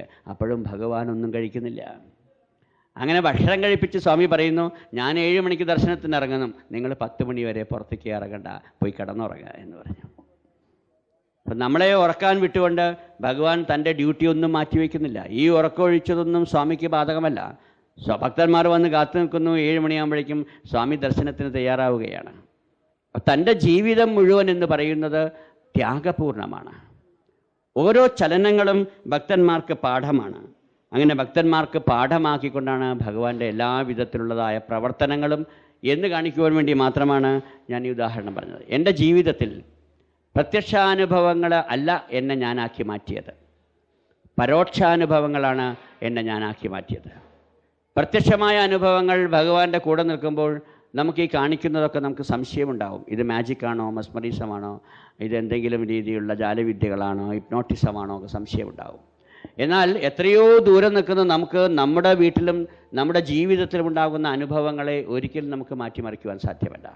അത് പരിപൂർണമായിട്ടും ഇത് ഭഗവാന്റേതാണ് എന്ന് നമുക്ക് ബോധ്യപ്പെടുന്ന ഒരു പരോക്ഷാനുഭവം ഞാനിവിടെ പറയുവാൻ ആഗ്രഹിക്കുന്നു. ആ പരോക്ഷാനുഭവം എന്ന് പറയുന്നത്, ഞാനിവിടെ മെഡിക്കൽ കമ്പനിയിൽ വർക്ക് ചെയ്യുന്ന സമയത്ത്, അന്ന് ഞാൻ പറഞ്ഞല്ലോ ഭഗവാൻ ഇഷ്ടം പോലെ പണം തന്നു. എനിക്ക് കാറുണ്ട്, എനിക്ക് മോട്ടോർ ബൈക്കുണ്ട്, എല്ലാവിധ സൗകര്യങ്ങളുമുണ്ട്. സാധാരണ കാറിൽ വർക്ക് ചെയ്യാൻ പോകുന്ന ഞാൻ അന്ന് വിചാരിച്ചു മോട്ടോർ ബൈക്ക് എടുത്ത് വർക്ക് ചെയ്യാൻ പോകാമെന്ന് വിചാരിച്ചു. കോഴിക്കോട് നിന്ന് എൻ്റെ റെപ്രസെൻറ്റേറ്റീവ് വടകര കാത്തു നിൽക്കും. വടകര കന്നിനട എന്ന് പറഞ്ഞ സ്ഥലത്ത് ഡോക്ടർ ശങ്കർ എന്ന് പറഞ്ഞ ആളുടെ വീട്ടിൽ കാത്തു നിൽക്കാമെന്ന് പറഞ്ഞു. അപ്പോൾ ആ റെപ്രസെൻറ്റേറ്റീവിൻ്റെ കൂടെ അവിടെ മുഴുവൻ ഡോക്ടർമാരെ കാണേണ്ടതുണ്ട്. അതിനു വേണ്ടിയിട്ട് ഞാൻ ഇവിടുന്ന് മോട്ടോർ ബൈക്കിൽ യാത്ര ചെയ്യാൻ തീരുമാനിച്ചു. മോട്ടോർ ബൈക്കിൽ യാത്ര ചെയ്യുമ്പോൾ സാധാരണ ഞാൻ ഹെൽമെറ്റ് വയ്ക്കാറുണ്ട്. അന്ന് ഹെൽമെറ്റ് വെച്ചില്ല. കാരണം എന്താണെന്ന് ചോദിച്ചാൽ എനിക്ക് തലവേദനയുണ്ടായിരുന്നു. അപ്പോൾ ഞാൻ വിചാരിച്ചു തലവേദനിക്കുമ്പോൾ ഹെൽമെറ്റ് ഇല്ലാതെ കുറേ കാറ്റ് കൊണ്ടാൽ തലവേദന മാറുമെന്ന് വിചാരിച്ച് ഹെൽമെറ്റ് വയ്ക്കാതെ ഞാൻ യാത്ര ചെയ്തു. വടകര കന്നിനട ജംഗ്ഷനിലെത്തി. ആ ജംഗ്ഷനിലെത്തിയപ്പോൾ കന്നിനടയിലേക്ക് ഞാനിങ്ങ് തിരിഞ്ഞു. ഇന്ന് ആ ജംഗ്ഷനൊന്നും അവിടെ കാണാനില്ല, കാരണം റോഡൊക്കെ ബൈപ്പാസ് വന്ന് ഒക്കെ പുതിയ റോഡുകളൊക്കെ ആയി മാറിക്കഴിഞ്ഞു. ആ ജംഗ്ഷനിലേക്ക് ഞാൻ തിരിഞ്ഞപ്പോഴേക്കും ഒരാൾ എന്നെ കൈകൊട്ടി വിളിക്കുകയാണ്, മിസ്റ്റർ നാരായണൻകുട്ടി പറഞ്ഞ് കൈകൊട്ടി വിളിക്കുന്നു. അപ്പോൾ അദ്ദേഹത്തെ തിരിഞ്ഞു നോക്കാൻ വേണ്ടി ഞാനൊന്ന് മോട്ടോർ ബൈക്കിൽ ഇരുന്നുകൊണ്ട് തിരിഞ്ഞു നോക്കിയപ്പോഴേക്കും എൻ്റെ ബാലൻസ് തെറ്റാൻ തുടങ്ങി. എങ്കിലും ഞാൻ മാനേജ് ചെയ്ത് ഞാൻ മോട്ടോർ ബൈക്ക് തിരിച്ചു കൊണ്ടുവന്ന് അദ്ദേഹത്തിൻ്റെ അടുത്തെത്തിയപ്പോൾ അദ്ദേഹം അന്നത്തെ കാലത്ത് ഒരു 4 രജിസ്ട്രേഷൻ ജാവ എന്നൊരു മോട്ടോർ ബൈക്ക് അവിടെ സ്റ്റാൻഡിലിട്ട് നിൽക്കുകയാണ്. ഇന്നത്തെ കാലത്ത് അതുണ്ടോ എന്ന് എനിക്ക് അറിഞ്ഞുകൂടാ, അത്തരം മോട്ടോർ ബൈക്കൊക്കെ. അന്ന് ജാവ എന്നൊരു മോട്ടോർ സൈക്കിളാണ്. ആ മോട്ടോർ ബൈക്ക് 4 രജിസ്ട്രേഷനാണ്, അതിൽ നമ്പറൊന്നുമില്ല. എന്നിട്ട് അത് സ്റ്റാൻഡിലിട്ട് സീറ്റിൽ ഇദ്ദേഹത്തിൻ്റെ ഒരു മെഡിക്കൽ ബാഗുണ്ട്, ഒരു ഹെൽമറ്റ് സീറ്റിൽ വെച്ചിരിക്കുന്നു. അദ്ദേഹം ഫുൾ ടിപ്പിൽ സൂട്ടും കോട്ടും ടൈയും ഒക്കെ ധരിച്ച് സുമുഖനായൊരു വ്യക്തി. ഹലോ മിസ്റ്റർ നാരായണൻകുട്ടി എന്ന് പറഞ്ഞ് എന്നെ വിളിക്കുകയാണ്. എനിക്ക് ഇദ്ദേഹത്തെ കണ്ട പരിചയമേ ഇല്ല, ഞാൻ എവിടെയും ഇദ്ദേഹത്തെ കണ്ടിട്ടില്ല. ഇങ്ങനൊരു പേഴ്സണാലിറ്റിയെ തന്നെ ഞാൻ കണ്ടിട്ടില്ല, അത്ര അട്രാക്റ്റീവായിട്ടുള്ള പേഴ്സണാലിറ്റി. എനിക്ക് എങ്ങനെ നോക്കിയിട്ടും ഒരു പിടുത്തം കിട്ടുന്നില്ല. അപ്പം ഞാനവിടെ ചെന്ന് അദ്ദേഹത്തെ എങ്ങനെ നോക്കി വന്നപ്പോൾ നിങ്ങൾക്ക് എന്നെ മനസ്സിലായില്ലല്ലേ എന്ന് പറഞ്ഞു. അപ്പം ഞാനിങ്ങനെ ആളെ മുഖപരിചയമുണ്ട്, പക്ഷേ നാരായണൻകുട്ടിയുടെ കമ്പനി ഇപ്പോൾ എങ്ങനെ ഇരിക്കുന്നു, എൻ്റെ പ്രോഡക്ട്സിനെ കുറിച്ചൊക്കെ അദ്ദേഹത്തിന് അറിയാം. എൻ്റെ ഓരോ പ്രോഡക്ട്സിനെ കുറിച്ച് അദ്ദേഹം ഇങ്ങോട്ട് ചോദിക്കാൻ തുടങ്ങി. ഇന്ന മരുന്ന് എങ്ങനെ ചിലവാകുന്നു, അങ്ങനെ മരുന്ന് എങ്ങനെ ചിലവാകുന്നു, അങ്ങനെ മരുന്നുകളെക്കുറിച്ചൊക്കെ അദ്ദേഹം ഇങ്ങനെ ഡീറ്റെയിൽഡായിട്ട് ചോദിച്ച് അപ്പോഴും ഞാൻ ഇങ്ങനെ പരിങ്ങി നിൽക്കുമ്പോൾ അദ്ദേഹം പറഞ്ഞു, ഓ നാരായണൻകുട്ടിക്ക് എന്നെ മനസ്സിലായില്ല, അതെനിക്ക് ബോധ്യമായി, എന്നെ മനസ്സിലായില്ലല്ലേ. ഞാൻ പറഞ്ഞു മനസ്സിലാവാതെ പിന്നെ എങ്ങനെയാണ്, പക്ഷെ പേര് മറന്നുപോയി. വെറുതെ ഒരു അടി അടിച്ചു. നമ്മളല്ലാതെ നമ്മുടെ എല്ലാ കാര്യവും ഇങ്ങോട്ട് അറിയുന്ന ഒരാളെ ഇപ്പോഴും ഇങ്ങനെ പലതും ഞാൻ ചെയ്യാറുണ്ട്. ഇങ്ങനെ ആൾക്കാർ വന്ന് സാറിന് അറിയില്ല, സാർ എൻ്റെ വീട്ടിൽ വന്നത് ഭക്ഷണം കഴിച്ചല്ലേ, എങ്ങനെ അവരോട് പറയാം എനിക്ക് നിങ്ങളെ ഓർമ്മയില്ല എന്ന്. വീട്ടിൽ പോയിട്ട് ഇഷ്ടംപോലെ മിഷ്ടാന്ന ഭോജനം കഴിച്ച് തിരിച്ചു പോന്നിട്ട് എനിക്ക് നിങ്ങളറിയില്ല എന്ന് പറയാൻ പറ്റുമോ? അപ്പോൾ നമ്മൾ പറയുമോ അറിയാം, അത് പിന്നെ മറക്കാതിരിക്കാൻ പറ്റില്ല. പക്ഷേ വാസ്തവത്തിലൊക്കെ മറന്നിരിക്കുന്നു. നമുക്ക് നമ്മുടെ കമ്പ്യൂട്ടർ വേണ്ട രീതിയിൽ ഉപയോഗിക്കാത്തത് കൊണ്ട് നിരന്തരമായി കോണ്ടാക്റ്റ് ഉള്ളവരെ മാത്രമേ നമുക്ക് ഓർക്കാൻ പറ്റുള്ളൂ. അല്ല കോണ്ടാക്റ്റ് ഒരു വർഷത്തേക്ക് വിട്ടുപോയി കഴിഞ്ഞാൽ നമുക്കത് നമ്മുടെ ഓർമ്മയിൽ വരികയില്ല. അപ്പോൾ ഇയാളെ എനിക്ക് ഒരു ബോധ്യവുമില്ല. അപ്പോൾ ഞാൻ പറഞ്ഞു നമ്മൾ തമ്മിൽ പണ്ടേ അറിയുന്ന ആളല്ലേ, പക്ഷേ പേര് ഓർമ്മയില്ല, ക്ഷമിക്കണം, പേരെന്താണെന്ന് ചോദിച്ചു. അപ്പോൾ അദ്ദേഹം പറഞ്ഞു നിങ്ങളെപ്പോലത്തെ വലിയ വലിയ ആൾക്കാരൊക്കെ നമ്മളെപ്പോലത്തെ ചെറിയ ആൾക്കാരെയൊക്കെ ഓർക്കുമോ? എൻ്റെ പേര് കിഷോർ എന്നാണ്. എനിക്കൊന്നും മനസ്സിലായില്ല. എങ്കിലും അടിച്ചു, ഓ കിഷോർ, ഹലോ കിഷോർ എന്ന് പറഞ്ഞ് കയ്യൊക്കെ കൊടുത്ത് ഞാൻ ആകെ ഐ എം സോ സോറി കേട്ടോ, എനിക്ക് തീരെ പിടുത്തം കിട്ടിയില്ല, എങ്ങനെയൊക്കെ ഉണ്ട് കിഷോർ, എങ്ങനെയുണ്ട് കമ്പനിയുടെ പ്രോഡക്ട്സ്, വെറുതെ അടിക്കുകയാണ്, നന്നായി പോകുന്നില്ലേ? അപ്പോൾ അദ്ദേഹം ചിരിച്ചുകൊണ്ട് പറഞ്ഞാൽ അതവിടെ നിൽക്കട്ടെ നാരായണൻകുട്ടി, നിങ്ങൾക്ക് എന്നെ മനസ്സിലായിട്ടില്ല എന്ന് ഉറപ്പാണ്. അതെന്താ കിഷോർ അങ്ങനെ പറയുന്നത്, നമുക്ക് അങ്ങനെ മനസ്സിലാവാം. ഞാനും കിടന്ന് എനിക്ക് പിന്നെ ആവശ്യം എന്താ വെച്ചാൽ വേഗം പോകണം, എങ്കിൽ കിഷോർ ഞാൻ പോട്ടെ എന്ന് പറഞ്ഞു. അപ്പോൾ അദ്ദേഹം പോകാൻ പറ്റും, ഞാൻ നിങ്ങളെ വിളിച്ചത് എന്തിനാന്ന് പറഞ്ഞില്ലല്ലോ, എന്താ പ്രത്യേകിച്ച്? അല്ല നിങ്ങൾ സാധാരണ കോഴിക്കോട് നടക്കാവിൽ ഒരു ചന്ദ്രൻ്റെ വർക്ക്ഷോപ്പ് ഉണ്ടല്ലോ, അവിടെ നിന്നല്ലേ നിങ്ങളുടെ മോട്ടോർ ബൈക്ക് എല്ലാവിധത്തിലും റിപ്പയർ ചെയ്യിക്കാറ്? ഇത്ര വരെ അദ്ദേഹത്തിന് അറിയാം. അപ്പം ഞാൻ പറഞ്ഞു അതെ, ഞാൻ അവിടെ നിന്ന് റിപ്പയർ ചെയ്യിക്കാറ്. അവിടേക്ക് ഞാൻ ടെലിഫോൺ ചെയ്തിരിക്കുകയാണ്, എൻ്റെ മോട്ടോർ ബൈക്ക് ബ്രേക്ക് ഡൗൺ ആയിരിക്കുകയാണ്, പുത്തൻ ജാവ, പക്ഷേ എന്ത് ചെയ്യാൻ അത് വർക്ക് ചെയ്യുന്നില്ല. അപ്പം ഞാൻ ചന്ദ്രന് ഫോൺ ചെയ്തിരിക്കുകയാണ്, ചന്ദ്രൻ ഇവിടെ എത്തണമെങ്കിൽ ഒരു 2 മണിക്കൂർ പിടിക്കും. ഈ 2 മണിക്കൂർ കൊണ്ട് എനിക്ക് ഇവിടെയുള്ള സകല ഡോക്ടർമാരെയും ഒന്ന് കാണണമെന്ന് ആഗ്രഹമുണ്ട്. അങ്ങനെ ഞാൻ മോട്ടോർ ബൈക്ക് ഇവിടെ നിർത്തിയിട്ടിട്ട് ഇത് ചന്ദ്രനെ ഏൽപ്പിച്ച് ഞാൻ ഓട്ടോറിക്ഷ ഇട്ടെടുത്തുകൊണ്ട് ഡോക്ടർമാരെ കാണുകയാണ്. അപ്പോൾ എനിക്ക് ഈ ഹെൽമെറ്റ് ഒരു ന്യൂസൻസാണ്. ഞാൻ നിങ്ങളെ വിളിച്ചത്, can you please do A favour? ഞാൻ എന്തത്ര വലിയ പ്രശ്നമുള്ളത്? ഈ ഹെൽമെറ്റ് ഒന്ന് നിങ്ങളുടെ തലയ്ക്ക് വയ്ക്കാമോ? ഹെൽമെറ്റ് നിങ്ങളുടെ തലയ്ക്ക് വെച്ച് അതിനിടയിൽ കൂടെ അദ്ദേഹം ചോദിച്ചു, നിങ്ങൾ സാധാരണ ഹെൽമെറ്റ് എടുക്കുന്ന ആളാണല്ലോ, ഇന്നെന്താ നിങ്ങൾ ഹെൽമെറ്റ് എടുക്കാതിരുന്നത്? അപ്പോൾ ഞാൻ പറഞ്ഞു, എനിക്ക് തലവേദന ഉള്ളത് കൊണ്ട് കാറ്റ് കൊള്ളാൻ വേണ്ടി ഹെൽമെറ്റ് എടുത്തില്ല. ഇപ്പോൾ തലവേദനയൊക്കെ മാറിയോ? തലവേദനയൊക്കെ മാറി. അപ്പോൾ പിന്നെ എനിക്കൊരു സഹായം ചെയ്തുകൂടെ? ഇത് നിങ്ങളുടെ തലയിൽ വെച്ച് നിങ്ങൾ വൈകുന്നേരം തിരിച്ചു പോകുമ്പോൾ ചന്ദ്രൻ്റെ വർക്ക്ഷോപ്പ് കൊടുത്താൽ മതി. ഇതിത്ര വലിയ കാര്യമുള്ളതാണോ? ഞാൻ പറഞ്ഞു, നിസ്സാരമായ കാര്യം, കമോൺ ഗീവ് ഇറ്റ് എന്ന് പറഞ്ഞ് ഹെൽമെറ്റ് എടുത്ത് ഞാൻ തലയ്ക്ക് വെച്ചു. അപ്പോഴും എനിക്ക് ഇയാളെ ഒരു പിടുത്തം കിട്ടുന്നില്ല. ഇയാൾ ഇനി ഹെൽമെറ്റ് ഇല്ലാതെ മോട്ടോർ സൈക്കിളിൽ പോയി ഡോക്ടർമാരെ കാണാൻ പോവുകയാണ്. ഞാൻ എന്നെ വെയിറ്റ് ചെയ്യുന്ന എൻ്റെ റെപ്രസെൻറ്റേറ്റീവിനെ കാണാൻ വേണ്ടി ഞാൻ ഡോക്ടർ ശങ്കറിൻ്റെ അടുത്തേക്ക് ഞാൻ കന്നിനടയിലൂടെ യാത്ര ചെയ്യാൻ വേണ്ടി പോയി. 1-2 കിലോമീറ്റർ പോയി. നല്ല സ്പീഡായി, 60, 70, 80 കിലോമീറ്റർ സ്പീഡായി മോട്ടോർ ബൈക്കിൽ. അങ്ങനെ സ്പീഡിൽ പോയിക്കൊണ്ടിരിക്കുമ്പോൾ ഇടത് ഭാഗത്ത് നിന്ന് ഒരു തെങ്ങിൽ നിന്ന് അണ്ണാനിങ്ങ് താഴെ വീണു. വലത് ഭാഗത്ത് കിടന്നിറങ്ങിക്കൊണ്ടിരിക്കുന്നൊരു പട്ടി ഈ അണ്ണാനെ പിടിക്കാൻ ഒറ്റ ക്രോസിങ്ങാണ്. ഞാൻ 80 കിലോമീറ്റർ സ്പീഡിൽ പോയിക്കൊണ്ടിരിക്കുകയാണ്. ഈ ക്രോസിങ്ങിൽ ഈ പട്ടിയുടെ 2 കൈയും വന്ന് എൻ്റെ ഫ്രണ്ട് വീലിലും കുടുങ്ങുകയാണ്. എന്നിട്ട് പട്ടി മോട്ടോർ ബൈക്കും എല്ലാം കൂടി എൻ്റെ പ്രസൻസ് ഓഫ് മൈൻഡ് നഷ്ടപ്പെട്ടു. എൻ്റെ ഗ്രിപ്പ് തെറ്റി, ആക്സിലേറ്റർ അതിയായി ഒരു 10-20 അടി ദൂരത്തേക്ക് ഞാൻ തെറിച്ചങ്ങ് വീഴുകയാണ്. രാവിലെ ഇത് സംഭവിക്കുമ്പോൾ 9:45 മണി സമയം. എനിക്ക് ബോധം വരുമ്പോൾ 4 മണി വൈകുന്നേരം, 3:45, 4 മണി. ഞാൻ വടകര ഹെഡ്ക്വാർട്ടേഴ്സ് ഹോസ്പിറ്റലിൽ കിടക്കുകയാണ്. വേറെ ഒന്നും എനിക്കറിയില്ല. അപ്പോൾ അവിടെ ചെന്ന് ഡോക്ടർമാരൊക്കെ അറിയുന്നതാണല്ലോ, പ്രൊഫഷൻ ഇതായതുകൊണ്ട് ഡോക്ടർമാരൊക്കെ അറിയും. ഡോക്ടർ രാജനുണ്ട്, ഡോക്ടർ രത്നമണിയുണ്ട്, ഇങ്ങനെ ഡോക്ടർ വിജയനുണ്ട്. ഇവരൊക്കെ ഇങ്ങനെ തമ്മിൽ സംസാരിച്ചുകൊണ്ടിരിക്കുകയാണ്. ഇവരെന്താ സംസാരിക്കുന്നത് വെച്ചാൽ, ഒരു ഡോക്ടർ വേറെ ഡോക്ടറോട് പറയുകയാണ്, ഇയാളിങ്ങനെ അബോധാവസ്ഥയിൽ കിടക്കുമ്പോൾ ഒരു ക്രിസ്ത്യൻ നെയിം ഇങ്ങനെ ഉച്ചരിച്ചിരുന്നല്ലോ, സൈറൻ സൈറൻ എന്ന് പറഞ്ഞു. ഞാൻ ഉണരുമ്പോൾ കേൾക്കുന്ന വാക്കാണ്. ഇയാളെന്താ ഇങ്ങനെ സൈറൻ സൈറൻ എന്ന് പറഞ്ഞിരുന്നത്? അപ്പോൾ മറ്റേ ഡോക്ടർ പറയുകയാണ്, ഹേ അയാളൊരു സായി ഭക്തനാണ്, അയാൾ സായിറാം സായിറാം എന്നാണ് പറഞ്ഞിരുന്നത്, സൈറൻ സൈറൻ ഒന്നുമല്ല എന്ന് ഇവർ തമ്മിൽ തർക്കിച്ചുകൊണ്ടിരിക്കുമ്പോഴാണ് ഞാനിങ്ങനെ ഉണരുന്നത്. ഉണർന്നപ്പോൾ ഡോക്ടർ എന്നോട് പറയുകയാണ്, നിങ്ങൾ ഭാഗ്യവാനാണ്, നിങ്ങളെ മോട്ടോർ ബൈക്ക് 2 കഷ്ണമായിരിക്കുകയാണ്, നിങ്ങളുടെ ഹെൽമെറ്റ് 5 കഷ്ണമായിരിക്കുന്നു.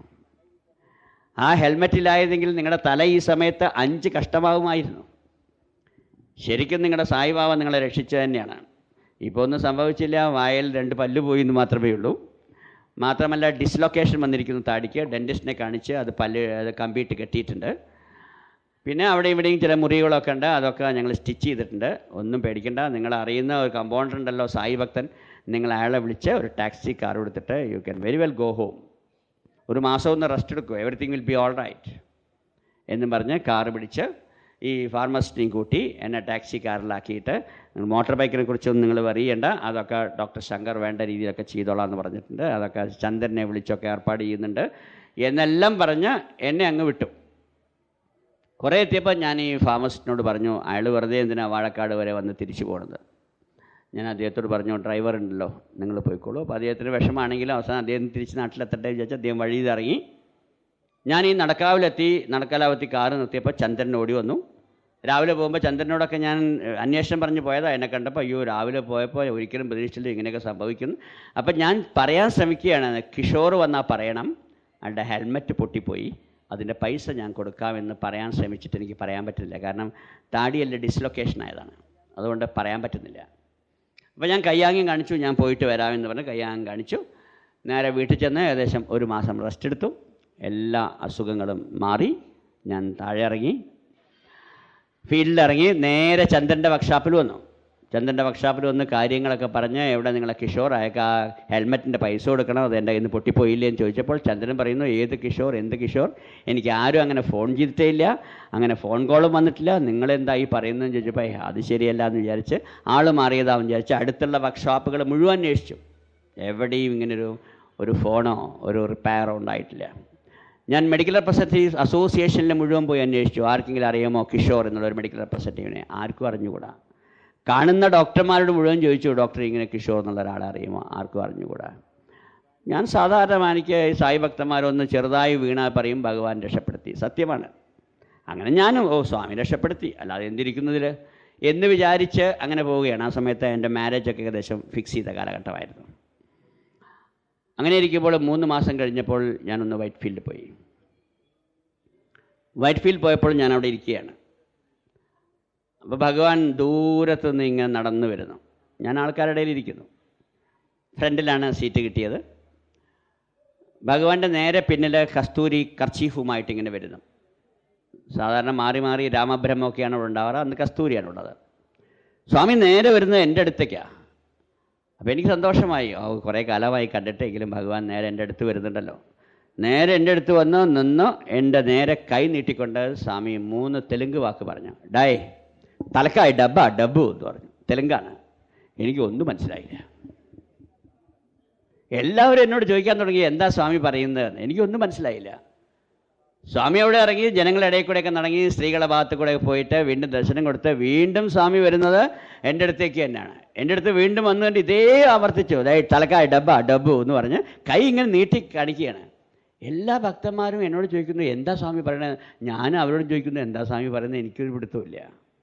ഭഗവാൻ അങ്ങ് പോയി. ഇതാകെ മനസ്സിൽ കിടന്ന് എനിക്ക് രണ്ടാമത് റിപ്പീറ്റ് ചെയ്യാൻ വയ്യ ആ വേർഡ്സ്. അപ്പോൾ ഞാൻ തീരുമാനിച്ചു, അന്ന് അവിടെ ത്രൈ വൃന്ദാവനം പ്രസ് എന്ന് പറഞ്ഞൊരു പ്രസ്സുണ്ട്. സ്വാമി താമസിക്കുന്ന കെട്ടിടത്തിൻ്റെ പുറകിലായിട്ടാണ് പ്രസ്. സനാതന സാഹിത്യമൊക്കെ അവിടെയായിരുന്നു അന്ന് പ്രിൻ്റ് ചെയ്തിരുന്നത്. അവിടെ കസ്തൂരി അവിടെ വന്ന് അതിൻ്റെ എഡിറ്ററാണ്, അദ്ദേഹം അവിടെ ഇരിക്കും. അപ്പോൾ ഞാൻ വിചാരിച്ചു പുറകിലൂടെ പോയി കസ്തൂരി മാമൻ ഇതൊക്കെ കേട്ട ആളാണല്ലോ, അദ്ദേഹത്തോട് ചോദിക്കാം എന്താണ് ഈ വാക്കിൻ്റെ അർത്ഥം. അദ്ദേഹം മലയാളിയാണ്, എന്നെ അറിയുന്ന ആളാണ്. അതുകൊണ്ട് അദ്ദേഹത്തോട് ചോദിക്കാമെന്ന് വിചാരിച്ച് ഞാൻ ആ പ്രസ്സിലേക്ക് പോയി.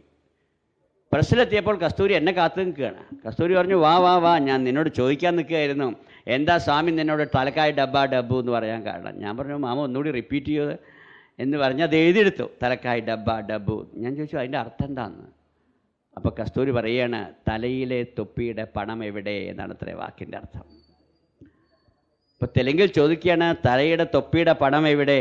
ഞാൻ കിഷോറിൻ്റെ തൊപ്പി എന്നിൽ നിന്ന് പൊട്ടിപ്പോയി എന്നും അതിൻ്റെ പൈസ ഞാൻ തിരിച്ചു കൊടുക്കാമെന്ന് ഞാനിങ്ങനെ പറഞ്ഞുകൊണ്ട് നടക്കുന്നുണ്ടല്ലോ. എവിടെ ആ തലയിലെ തൊപ്പിയുടെ പണം എന്നാണ് അത്രേ ഭഗവാൻ ചോദിക്കുന്നത്. ഇത് കേട്ടപ്പോൾ ഞാൻ പറഞ്ഞു മാമ ഇങ്ങനൊരു അനുഭവം ഉണ്ടായി എന്ന് പറഞ്ഞപ്പോൾ അദ്ദേഹം ആ പ്രസ്സിൽ എല്ലാവരെയും വിളിച്ച് ഇത് എല്ലാവരോടും പറയാൻ പറഞ്ഞാൽ അദ്ദേഹം ഓടി ഭഗവാന്റെ അടുത്തേക്ക് ഓടിയപ്പോൾ ഭഗവാൻ ചോദിക്കുകയാണ് അത്രേ ഹെൽമെറ്റിൻ്റെ പണം കിട്ടിയോ എന്ന് ഭഗവാൻ ചോദിക്കുക. അതേ വഴി അത് ഇങ്ങോട്ടന്നെ ഓടിയിട്ട് ഇദ്ദേഹത്തിന് എന്താ ചെയ്യേണ്ടതെന്നറിയില്ല. 4 ഭാഗത്ത് ഓടിയിട്ട് അദ്ദേഹം ഇതെല്ലാവരോടും പറഞ്ഞുകൊണ്ടിരിക്കുകയാണ്. എന്തൊരു അത്ഭുതം. ഭഗവാൻ ബാബ ആദ്യം ഒരു മോട്ടോർ ബൈക്ക് സൃഷ്ടിക്കുന്നു, ഒരു കിഷോറിനെ സൃഷ്ടിക്കുന്നു, മെഡിക്കൽ കമ്പനിയിലെ മാഗ് സൃഷ്ടിക്കുന്നു. ഇതെല്ലാം സൃഷ്ടിച്ച് അവിടെ വന്ന് 100-500 കിലോമീറ്റർ ദൂരെ കിടക്കുന്ന ഒരു നാരായണൻകുട്ടിയെ രക്ഷിക്കാൻ വേണ്ടി ആപദ്ബാന്ധവനായി ഇവിടെ വന്ന് ഇദ്ദേഹത്തിന് വാക്കുകൾ പറഞ്ഞാലും തീരുന്നില്ല. ഞാനിങ്ങനെ കരഞ്ഞുകൊണ്ടേയിരിക്കുകയാണ്. പിറ്റേ ദിവസം അവിടുത്തെ കോളേജിൻ്റെ വാർഷികമാണ്. ആ വാർഷികത്തിന് ഭഗവാനെ ചേർന്നിരുത്തിക്കൊണ്ട് കസ്തൂരി ഇതാണ് വിവരിക്കുന്നത്. ഇന്നലെ ഇവിടെ ഉണ്ടായൊരു സംഭവം എന്ന് പറഞ്ഞ് അദ്ദേഹം ഇത് വിവരിച്ചുകൊണ്ടിരിക്കുകയാണ്. ഇന്നലെ ഇങ്ങനെ ഹെൽമെറ്റിൻ്റെ പൈസ സ്വാമി ചോദിച്ചു എന്ന് പറഞ്ഞപ്പോൾ ഭഗവാൻ സ്റ്റേജിലിരുന്ന് കൈയടിച്ചുകൊണ്ടിരുന്നപ്പോൾ സദസ്സിലിരുന്നുകൊണ്ട് ഞാൻ കരഞ്ഞുകൊണ്ടേയിരുന്നു. എന്ന് ഞാൻ പ്രാർത്ഥിച്ചു, ഓ ഭഗവാൻ അങ്ങ് എന്തൊരു ആപദ്ബാന്ധവനാണ്. എത്ര ദൂരത്തുനിന്നാണ് അങ്ങ് എന്നെ രക്ഷിക്കാൻ വേണ്ടി ഓടിയെത്തിയത്. ഒരിക്കലും ചിന്തിക്കാത്ത രീതിയിൽ അങ്ങയുടെ ഭക്തനെ രക്ഷിക്കുവാൻ വേണ്ടി അങ്ങ് ഏത് സമയത്തും എവിടെയും ഓടിയെത്തുമെന്നുള്ളതിന് ഇതിലപ്പുറം ഒരു ഉദാഹരണം വേറെ എന്താണ് വേണ്ടത് എന്ന് പറഞ്ഞുകൊണ്ട് ഞാൻ കരഞ്ഞുകൊണ്ടേയിരുന്നു. ഇങ്ങനെ നമ്മളൊന്ന് വിളിക്കാതെ തന്നെ വിളി കേട്ടുകൊണ്ട് നമ്മുടെ അടുത്ത് ഓടിയെത്തിക്കൊണ്ട് നമ്മളെ സംരക്ഷിക്കുന്ന ഒരവതാരത്തെ എൻ്റെ ജീവിതാനുഭവങ്ങളിലൂടെ എനിക്ക് 100% ഇപ്പോഴും ഞാൻ ഈ പറയുന്നതും നിങ്ങൾ കേൾക്കുന്നതിൻ്റെയും ഇടയിലായിക്കൊണ്ട് ഭഗവാൻ ബാബ ഇതെല്ലാം കേൾക്കുന്നു, ഇതെല്ലാം കാണുന്നു, നമ്മളെക്കൊണ്ട് ചെയ്യിപ്പിക്കുന്നു. എല്ലാറ്റിനും സർവന്തര്യാമിയായി സർവവ്യാപിയായിക്കൊണ്ട് ഭഗവാൻ ഇതിനൊക്കെ സാക്ഷിയായിരിക്കുന്നു എന്ന് എനിക്ക് പൂർണ്ണമായും ബോധ്യമായിരിക്കുകയാണ്. ആ ഭഗവാന്റെ കാരുണ്യം കൊണ്ട് മാത്രമാണല്ലോ നമുക്ക് ഈ 107 ദിവസം നമുക്ക് 107 ദിവസം ഇങ്ങനെ ഒരു പരിപാടിയുമായി മുന്നോട്ട് പോകാൻ കഴിഞ്ഞു. നാളെ ഒരു ദിവസം കൂടി ഭഗവാൻ അനുഗ്രഹിച്ചാൽ മാത്രമേ മുന്നോട്ട് പോകാൻ പറ്റുകയുള്ളൂ. ഒരു ദിവസമല്ലേ ഉള്ളൂ, ഇനിയെല്ലാം ശരിയായല്ലോ എന്ന് വിചാരിച്ചിട്ടൊന്നും കാര്യമില്ല. ഒരു ദിവസം പോയിട്ട് ഒരു നിമിഷം മുന്നോട്ട് നീങ്ങണമെങ്കിൽ അത് ഈശ്വരാനുഗ്രഹം വേണം. ഭഗവാന്റെ അനുഗ്രഹമില്ലാതെ നാളെ എന്നല്ല ഇന്ന് രാത്രി പുലരുകയില്ല എന്നർത്ഥം. ഈശ്വര സങ്കല്പത്തിൻ്റെ മുമ്പിൽ മാത്രമാണ് എല്ലാ പുൽക്കൊടികളും ഇളകുന്നത്, കൺപോളകൾ ചലിക്കുന്നത്, നാടി മിടിക്കുന്നത്. എല്ലാം ഈശ്വരൻ്റെ അനുഗ്രഹം കൊണ്ട് മാത്രമാണ്. ഇങ്ങനെ ഒരു അവതാരം ലോകത്തിൽ, പരിപൂർണ അവതാരം എന്നാണ് ഭഗവാനെക്കുറിച്ച് ഭഗവാൻ തന്നെ പറഞ്ഞിരിക്കുന്നത്. എന്നോട് ചില ആൾക്കാർ ചോദിക്കാറുണ്ട്, അമ്മയെക്കുറിച്ച് നിങ്ങളുടെ അഭിപ്രായം എന്താണ്? ഞാൻ പറയും, അത് പറയേണ്ടത് അമ്മയാണ്. ബാബ ആരാണ് എന്ന് ബാബ പറഞ്ഞതുകൊണ്ടാണ് നമുക്ക് മനസ്സിലാകുന്നത്. അമ്മ ആരാണെന്ന് അമ്മ പറഞ്ഞാലേ മനസ്സിലാവുകയുള്ളൂ. ലോകത്തിൽ ഏത് ദിവ്യാത്മാക്കൾ വന്നാലും അവരെ അളക്കുവാൻ നമുക്ക് സാധ്യമല്ല. വന്നവരാരാണെന്ന് അവർ പറയേണ്ടിയിരിക്കുന്നു, ഞാൻ ഇന്നതാണ്, ഞാൻ ഇന്നതാണെന്ന്. ലോകത്തിൽ ഇന്നേ വരെ വന്ന സകല അവതാര പുരുഷന്മാരും അവർ സ്വയം പ്രഖ്യാപിക്കുകയല്ലാതെ വേറൊരാൾക്കും അവരുടെ ജഡ്ജ് ചെയ്യാൻ പറ്റിയിട്ടില്ല. അവർ സ്വയം പറയുമ്പോൾ മാത്രമാണ് നമുക്ക് മനസ്സിലാകുന്നത്, അല്ലെങ്കിൽ മനസ്സിലാക്കുവാൻ സാധ്യവുമല്ല. ഇതുവരെ വന്ന അവതാരങ്ങൾ മുഴുവൻ അതാ ചെയ്തത്. ഇവിടെ അമ്മയും ബാബയും തമ്മിൽ വളരെയധികം വ്യത്യാസങ്ങളുണ്ട്, എല്ലാറ്റിലും വ്യത്യാസങ്ങളുണ്ട്. ഈ വൈപരീത്യങ്ങൾ നമ്മുടെ ഭാഗ്യമാണ്. ഭഗവാൻ ബാബ എല്ലാം ഞാനാണ്, എല്ലാം ഞാനാണ്, ഈശ്വരനെ കാണണമെങ്കിൽ എൻ്റെ അടുത്തേക്ക് വരിക, ഞാൻ തന്നെയാണ് ഈശ്വരൻ എന്ന് പറഞ്ഞുകൊണ്ട് ഭഗവാൻ ബാബ അദ്വൈത സിദ്ധാന്തത്തിൻ്റെ അത്യുന്നതയിലേക്ക് അഹം ബ്രഹ്മാസ്മി എന്ന് പറഞ്ഞു പോകുമ്പോൾ, ജഗദ്ഗുരു മാതാമൃതാനന്ദമയി ദേവി, മക്കളെ ഞാൻ ഒന്നുമല്ല, ഞാൻ ഒന്നുമല്ല, ഞാൻ ഒരു പൊട്ടിപ്പെണ്ണാണ്, ഒരു പൊട്ടിപ്പെണ്ണാണ് എന്ന് പറഞ്ഞ് സൂക്ഷ്മതയിൽ നിന്ന് സൂക്ഷ്മതയിലേക്ക് പോയിക്കൊണ്ടിരിക്കുകയാണ്. ഒന്ന് വിനയത്തിൽ നിന്ന് വിനയത്തിലേക്ക് പോയിക്കൊണ്ടിരിക്കുന്ന ഞാനൊന്നുമല്ല, ഞാനൊന്നുമല്ല എന്ന് അമ്മ പറയുമ്പോൾ, ഇതാണ് നമുക്ക് ഹരിനാമ കീർത്തനത്തിലൂടെ മനസ്സിലാക്കാൻ നമുക്ക് സാധിക്കുന്നത്. ഞാനെന്ന ഭാവം അത് തോന്നായിക വേണമിഹ, തോന്നുന്നതാകിൽ അഖിലം ഞാനിതെന്ന വഴി തോന്നേണമേ വരദ നാരായണായ നമഃ. ഈ രണ്ട് വഴികളും നമ്മുടെ മുമ്പിൽ കാണിച്ചു തരികയാണ്. ഞാൻ ഒന്നുമല്ല, ഒന്നുമല്ല, ഒന്നുമല്ല, ഒന്നുമല്ല എന്ന് പറഞ്ഞൊരു അവതാരം ജഗദ്ഗുരു മാതാമൃതാനന്ദമയി ദേവി. ഞാൻ എല്ലാമാണ്, എല്ലാമാണ്, എല്ലാമാണ്, എല്ലാമാണ് എന്ന് പറഞ്ഞൊരു അവതാരം ഭഗവാൻ ശ്രീ സത്യസായി ബാബ. ഇതിൽ നിന്ന് ഗീത പറയുന്നു, അണോരണീയാൻ മഹതോ മഹീയാൻ. അണുവിൽ നിന്ന് അണുവിലേക്ക് പോയാൽ, മഹത്തിൽ നിന്ന് മഹത്തിലേക്ക് പോയാൽ അതേ ഫലമാണ് അത്ര ചെയ്യുന്നത്, ഫലത്തിൽ വ്യത്യാസമില്ല എന്നാണ്. അപ്പോൾ സൂക്ഷ്മത്തിൽ നിന്ന് സൂക്ഷ്മത്തിലേക്ക് പോകും തോറും മഹത്തിൽ നിന്ന് മഹത്തിലേക്കാണ് നാം യാത്ര ചെയ്തുകൊണ്ടിരിക്കുന്നത്. ഒരു വൃത്തത്തിൻ്റെ ഒരു പോയിന്റിൽ നിന്ന് വിപരീത ദശയിലേക്ക് നാം യാത്ര ചെയ്താൽ രണ്ടും ചെന്നെത്തുന്നത് ഒരേ സ്ഥാനത്താണ് ചെന്നെത്തുന്നത്. ഈ കാലഘട്ടത്തിൽ രണ്ട് വിപരീത ദശയിലൂടെ യാത്ര ചെയ്തുകൊണ്ട് ഇവിടെ നമുക്ക് വേണമെങ്കിൽ ഞാൻ ഒന്നുമല്ല, ഒന്നുമല്ല എന്നുള്ള വിനയത്തിൽ നിന്ന് വിനയത്തിലേക്ക് പോകുവാൻ ഒരു മാർഗം അമ്മ കാണിച്ചു തരുമ്പോൾ, പരിപൂർണമായും അദ്വൈതത്തിലൂടെ ഞാൻ ഈശ്വരനാണ് എന്ന മാർഗത്തിലേക്ക് നമുക്ക് വേണമെങ്കിൽ പോകാമെന്ന് ബാബ കാണിച്ചു തരുമ്പോൾ നമ്മുടെ ഭാഗ്യമാണ് രണ്ടും തിരഞ്ഞെടുക്കുവാനായിട്ട് രണ്ട് അവതാരങ്ങൾ ലോകത്തിൽ ഒരേ സമയത്ത് വന്നുകൊണ്ട് നമുക്ക് വിട്ടുതരുന്നു. It is left you, you select എന്ന് പറഞ്ഞ് നമുക്ക് വിട്ടുതരികയാണ്. ഇവിടെ നമുക്കൊരു ഗുണമുള്ളത് എന്താണെന്ന് ചോദിച്ചാൽ, കൃഷ്ണനും രാമനെ പോലെയുമാണ് അമ്മയും ബാബയും. കൃഷ്ണനെ നമുക്ക് ഫോളോ ചെയ്യാൻ പറ്റുകയില്ല, രാമനെ നമുക്ക് ഫോളോ ചെയ്യാം. കൃഷ്ണനെ ഫോളോ ചെയ്താൽ അത് ആരോഗ്യത്തിന് ഹാനികരമായിരിക്കും. കൃഷ്ണൻ ചെയ്തതൊക്കെ നമുക്ക് ജീവിതത്തിൽ ചെയ്യാൻ പറ്റില്ല. കൃഷ്ണനാണ് ലോകത്തിൽ ആദ്യമായിട്ട് കക്കുന്നത് എങ്ങനെയാണെന്ന് കാണിച്ചു കൊടുത്തത്, കളവ് പറയുന്നത് എങ്ങനെയാണെന്ന് കാണിച്ചു കൊടുത്തത്. 16,708 ഭാര്യമാരെയുമായിട്ട് കൃഷ്ണൻ ഇങ്ങനെ നടക്കുന്നതൊക്കെ ജീവിതത്തിൽ മനുഷ്യന് ചിന്തിക്കാൻ പോലും സാധിക്കുകയില്ല. അതുകൊണ്ട് കൃഷ്ണനെ ഒരു കാലത്തും ഫോളോ ചെയ്യാൻ പറ്റുകയില്ല. രാമനെയോ, രാമൻ്റെ ഓരോ വാക്കും ഓരോ ചിന്തയും ഓരോ പ്രവൃത്തിയും നമുക്ക് ഫോളോ ചെയ്യാം. രാമൻ എന്ന് പറയുന്നത് ധർമ്മോ വിഗ്രഹവാൻ രാമ, അല്ലെങ്കിൽ രാമോ വിഗ്രഹവാൻ ധർമ്മ.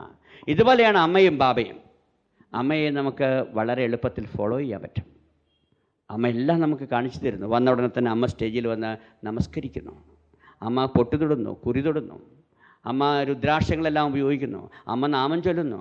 ഭഗവാൻ സത്യസായി ബാബ ഭഗവാൻ പോയിട്ട് ഭക്തലക്ഷണം പോലുമില്ല, ഭഗവാൻ നാമം ചൊല്ലുന്നില്ല, ഭഗവാൻ കുരി തൊടുന്നില്ല, മാലയിടുന്നില്ല. യാതൊരാൾ ഇന്നേ വരെ കൈകൊണ്ട് നമസ്കരിച്ചിട്ടില്ല, എവിടെയും നമസ്കരിക്കുന്നുമില്ല. നാം അത് ഫോളോ ചെയ്താൽ എങ്ങനെ ഇരിക്കും? എൻ്റെ നാട്ടിലൊരാൾ പറയുന്ന മാതിരി എൻ്റെ നാട്ടിലൊരാൾ സ്ഥിരമായി നഗരസംഗീതത്തിന് വരുന്നില്ല. അയാളോട് ചോദിച്ചു, എന്താ നിങ്ങൾ നഗരസംഗീതത്തിന് പോകാത്ത? ഭഗവാൻ സത്യസായി ബാബ നഗരസംഗീതത്തിന് പോകാറില്ല, പിന്നെ ഞാൻ പോയിട്ട് എന്താ കാര്യം എന്നാണ്. ഭഗവാൻ ബാബ ചെയ്യുന്നതും ചെയ്യാതിരിക്കുന്നതും നമുക്ക് ഫോളോ ചെയ്യാൻ പറ്റുകയില്ല. അപ്പോൾ അതുകൊണ്ട് ഭഗവാൻ ബാബയുടെ ഉപദേശങ്ങൾ മാത്രമേ നമുക്ക് ഫോളോ ചെയ്യാൻ പറ്റുകയുള്ളൂ. ശ്രീകൃഷ്ണ ഉപദേശങ്ങൾ മാത്രമേ നമുക്ക് ഫോളോ ചെയ്യാൻ പറ്റുകയുള്ളൂ. ശ്രീകൃഷ്ണൻ ചെയ്യുന്നത് നമുക്ക് ഫോളോ ചെയ്യാൻ പറ്റില്ല. എന്നാൽ ഭഗവാൻ ശ്രീരാമചന്ദ്രൻ്റെ ഉപദേശങ്ങളും ഫോളോ ചെയ്യാം. ഭഗവാൻ ശ്രീരാമചന്ദ്രൻ ചെയ്യുന്നതൊക്കെ നമ്മുടെ ജീവിതത്തിൽ പകർത്തുകയും ചെയ്യാം. ഞാൻ കണ്ട വ്യത്യാസം അതാണ്. അമ്മ ചെയ്യുന്നതൊക്കെ നമുക്ക് ജീവിതത്തിൽ മാതൃകയാക്കാൻ പറ്റും. അമ്മ ചെയ്യുന്നതൊക്കെ നമുക്കും ചെയ്യാൻ പറ്റും. ഭഗവാൻ ബാബ ചെയ്യുന്ന നമുക്ക് ചെയ്യാൻ പറ്റില്ല. ഭഗവാൻ ബാബ ആകാശത്ത് കൈ വീശിയപ്പോൾ ഭസ്മം കിട്ടി, ഞാൻ കൈ വീശിയപ്പോൾ കൊതുവിനെ കിട്ടി, വേറൊന്നും എനിക്ക് കിട്ടിയില്ല. ബാബ ചെയ്യുന്നത് കണ്ട് ഞാൻ കൈ വീശിയിട്ട് യാതൊരു കാര്യവുമില്ല. ബാബ ചെയ്യുന്നത് മാതിരി ഞാനും ചെയ്ത് കളയാമെന്ന് വിചാരിച്ചിട്ട് കൊണ്ടും കാര്യമില്ല. We cannot understand and we cannot measure. അതുകൊണ്ടാണ് ഇന്ന് നമുക്ക് സമൂഹത്തിൽ ഒരേ അവസരത്തിൽ മുമ്പും പല അവതാരങ്ങളും ഒരുമിച്ച് വന്നിട്ടുണ്ട്. പരശുരാമനും ശ്രീരാമനും ഒരേ കാലഘട്ടത്തിലായിരുന്നു ഉണ്ടായിരുന്നത്. എത്ര അവതാരങ്ങൾ ഒരേ കാലഘട്ടത്തിലുണ്ടായിരുന്നു. ഇത് നമ്മുടെ ഭാഗ്യമാണ്. ഈ കാലഘട്ടത്തിൽ ഒരേ സമയത്ത് രണ്ട് രീതിയിൽ നമ്മളെ കാണിച്ചു വന്നുകൊണ്ട്, രണ്ട് അവതാരങ്ങൾ വന്നുകൊണ്ട് ഒരേ സമയത്ത് നമ്മൾ അദ്വൈതവും പഠിപ്പിക്കുന്നു, മറ്റു സമയത്ത് നമ്മൾ ദ്വൈതത്തിലൂടെ ശരണാഗതിയിലൂടെ അതും നമ്മളെ പഠിപ്പിച്ചുകൊണ്ട് നമ്മളെ പരിപൂർണമായും മനുഷ്യത്തിലേക്ക് ഉയർത്തുവാൻ രണ്ട് അവതാരങ്ങൾ ലഭിച്ചത് നമ്മുടെ ഭാഗ്യമാണ് എന്ന് പറഞ്ഞുകൊണ്ട് ഇന്നിവിടെ നിർത്തുകയാണ്. ഇന്ന് ധ്യാനമില്ല. ഒന്നാമത് ഇവിടെ ധ്യാനത്തിന് പറ്റിയൊരു അന്തരീക്ഷമായിട്ട് എനിക്ക് തോന്നുന്നില്ല. ഇന്നിവിടെ നിർത്തുകയാണ്. നാളത്തെ ഒരു ദിവസം കൂടി മാത്രമേ നമ്മുടെ കയ്യിൽ ബാക്കിയുള്ളൂ. ഇന്ന് ഞായറാഴ്ച ആയതുകൊണ്ട് നിങ്ങൾക്ക് എല്ലാവർക്കും ഭഗവാന്റെ പടം, എൻ്റെ അഡ്രസ്സ് പിൻഭാഗത്ത് പ്രിൻ്റ് ചെയ്തിട്ടുള്ള ഭഗവാന്റെ പടം നിങ്ങൾക്ക് എല്ലാവർക്കും തരണമെന്ന് ഞാൻ ആഗ്രഹിക്കുന്നു. ദയവ് ചെയ്ത് അത് പ്രസാദമായി എന്നിൽ നിന്നും സ്വീകരിക്കണമേ എന്ന് വിനീതമായിട്ട് ഞാൻ അഭ്യർത്ഥിക്കുന്നു.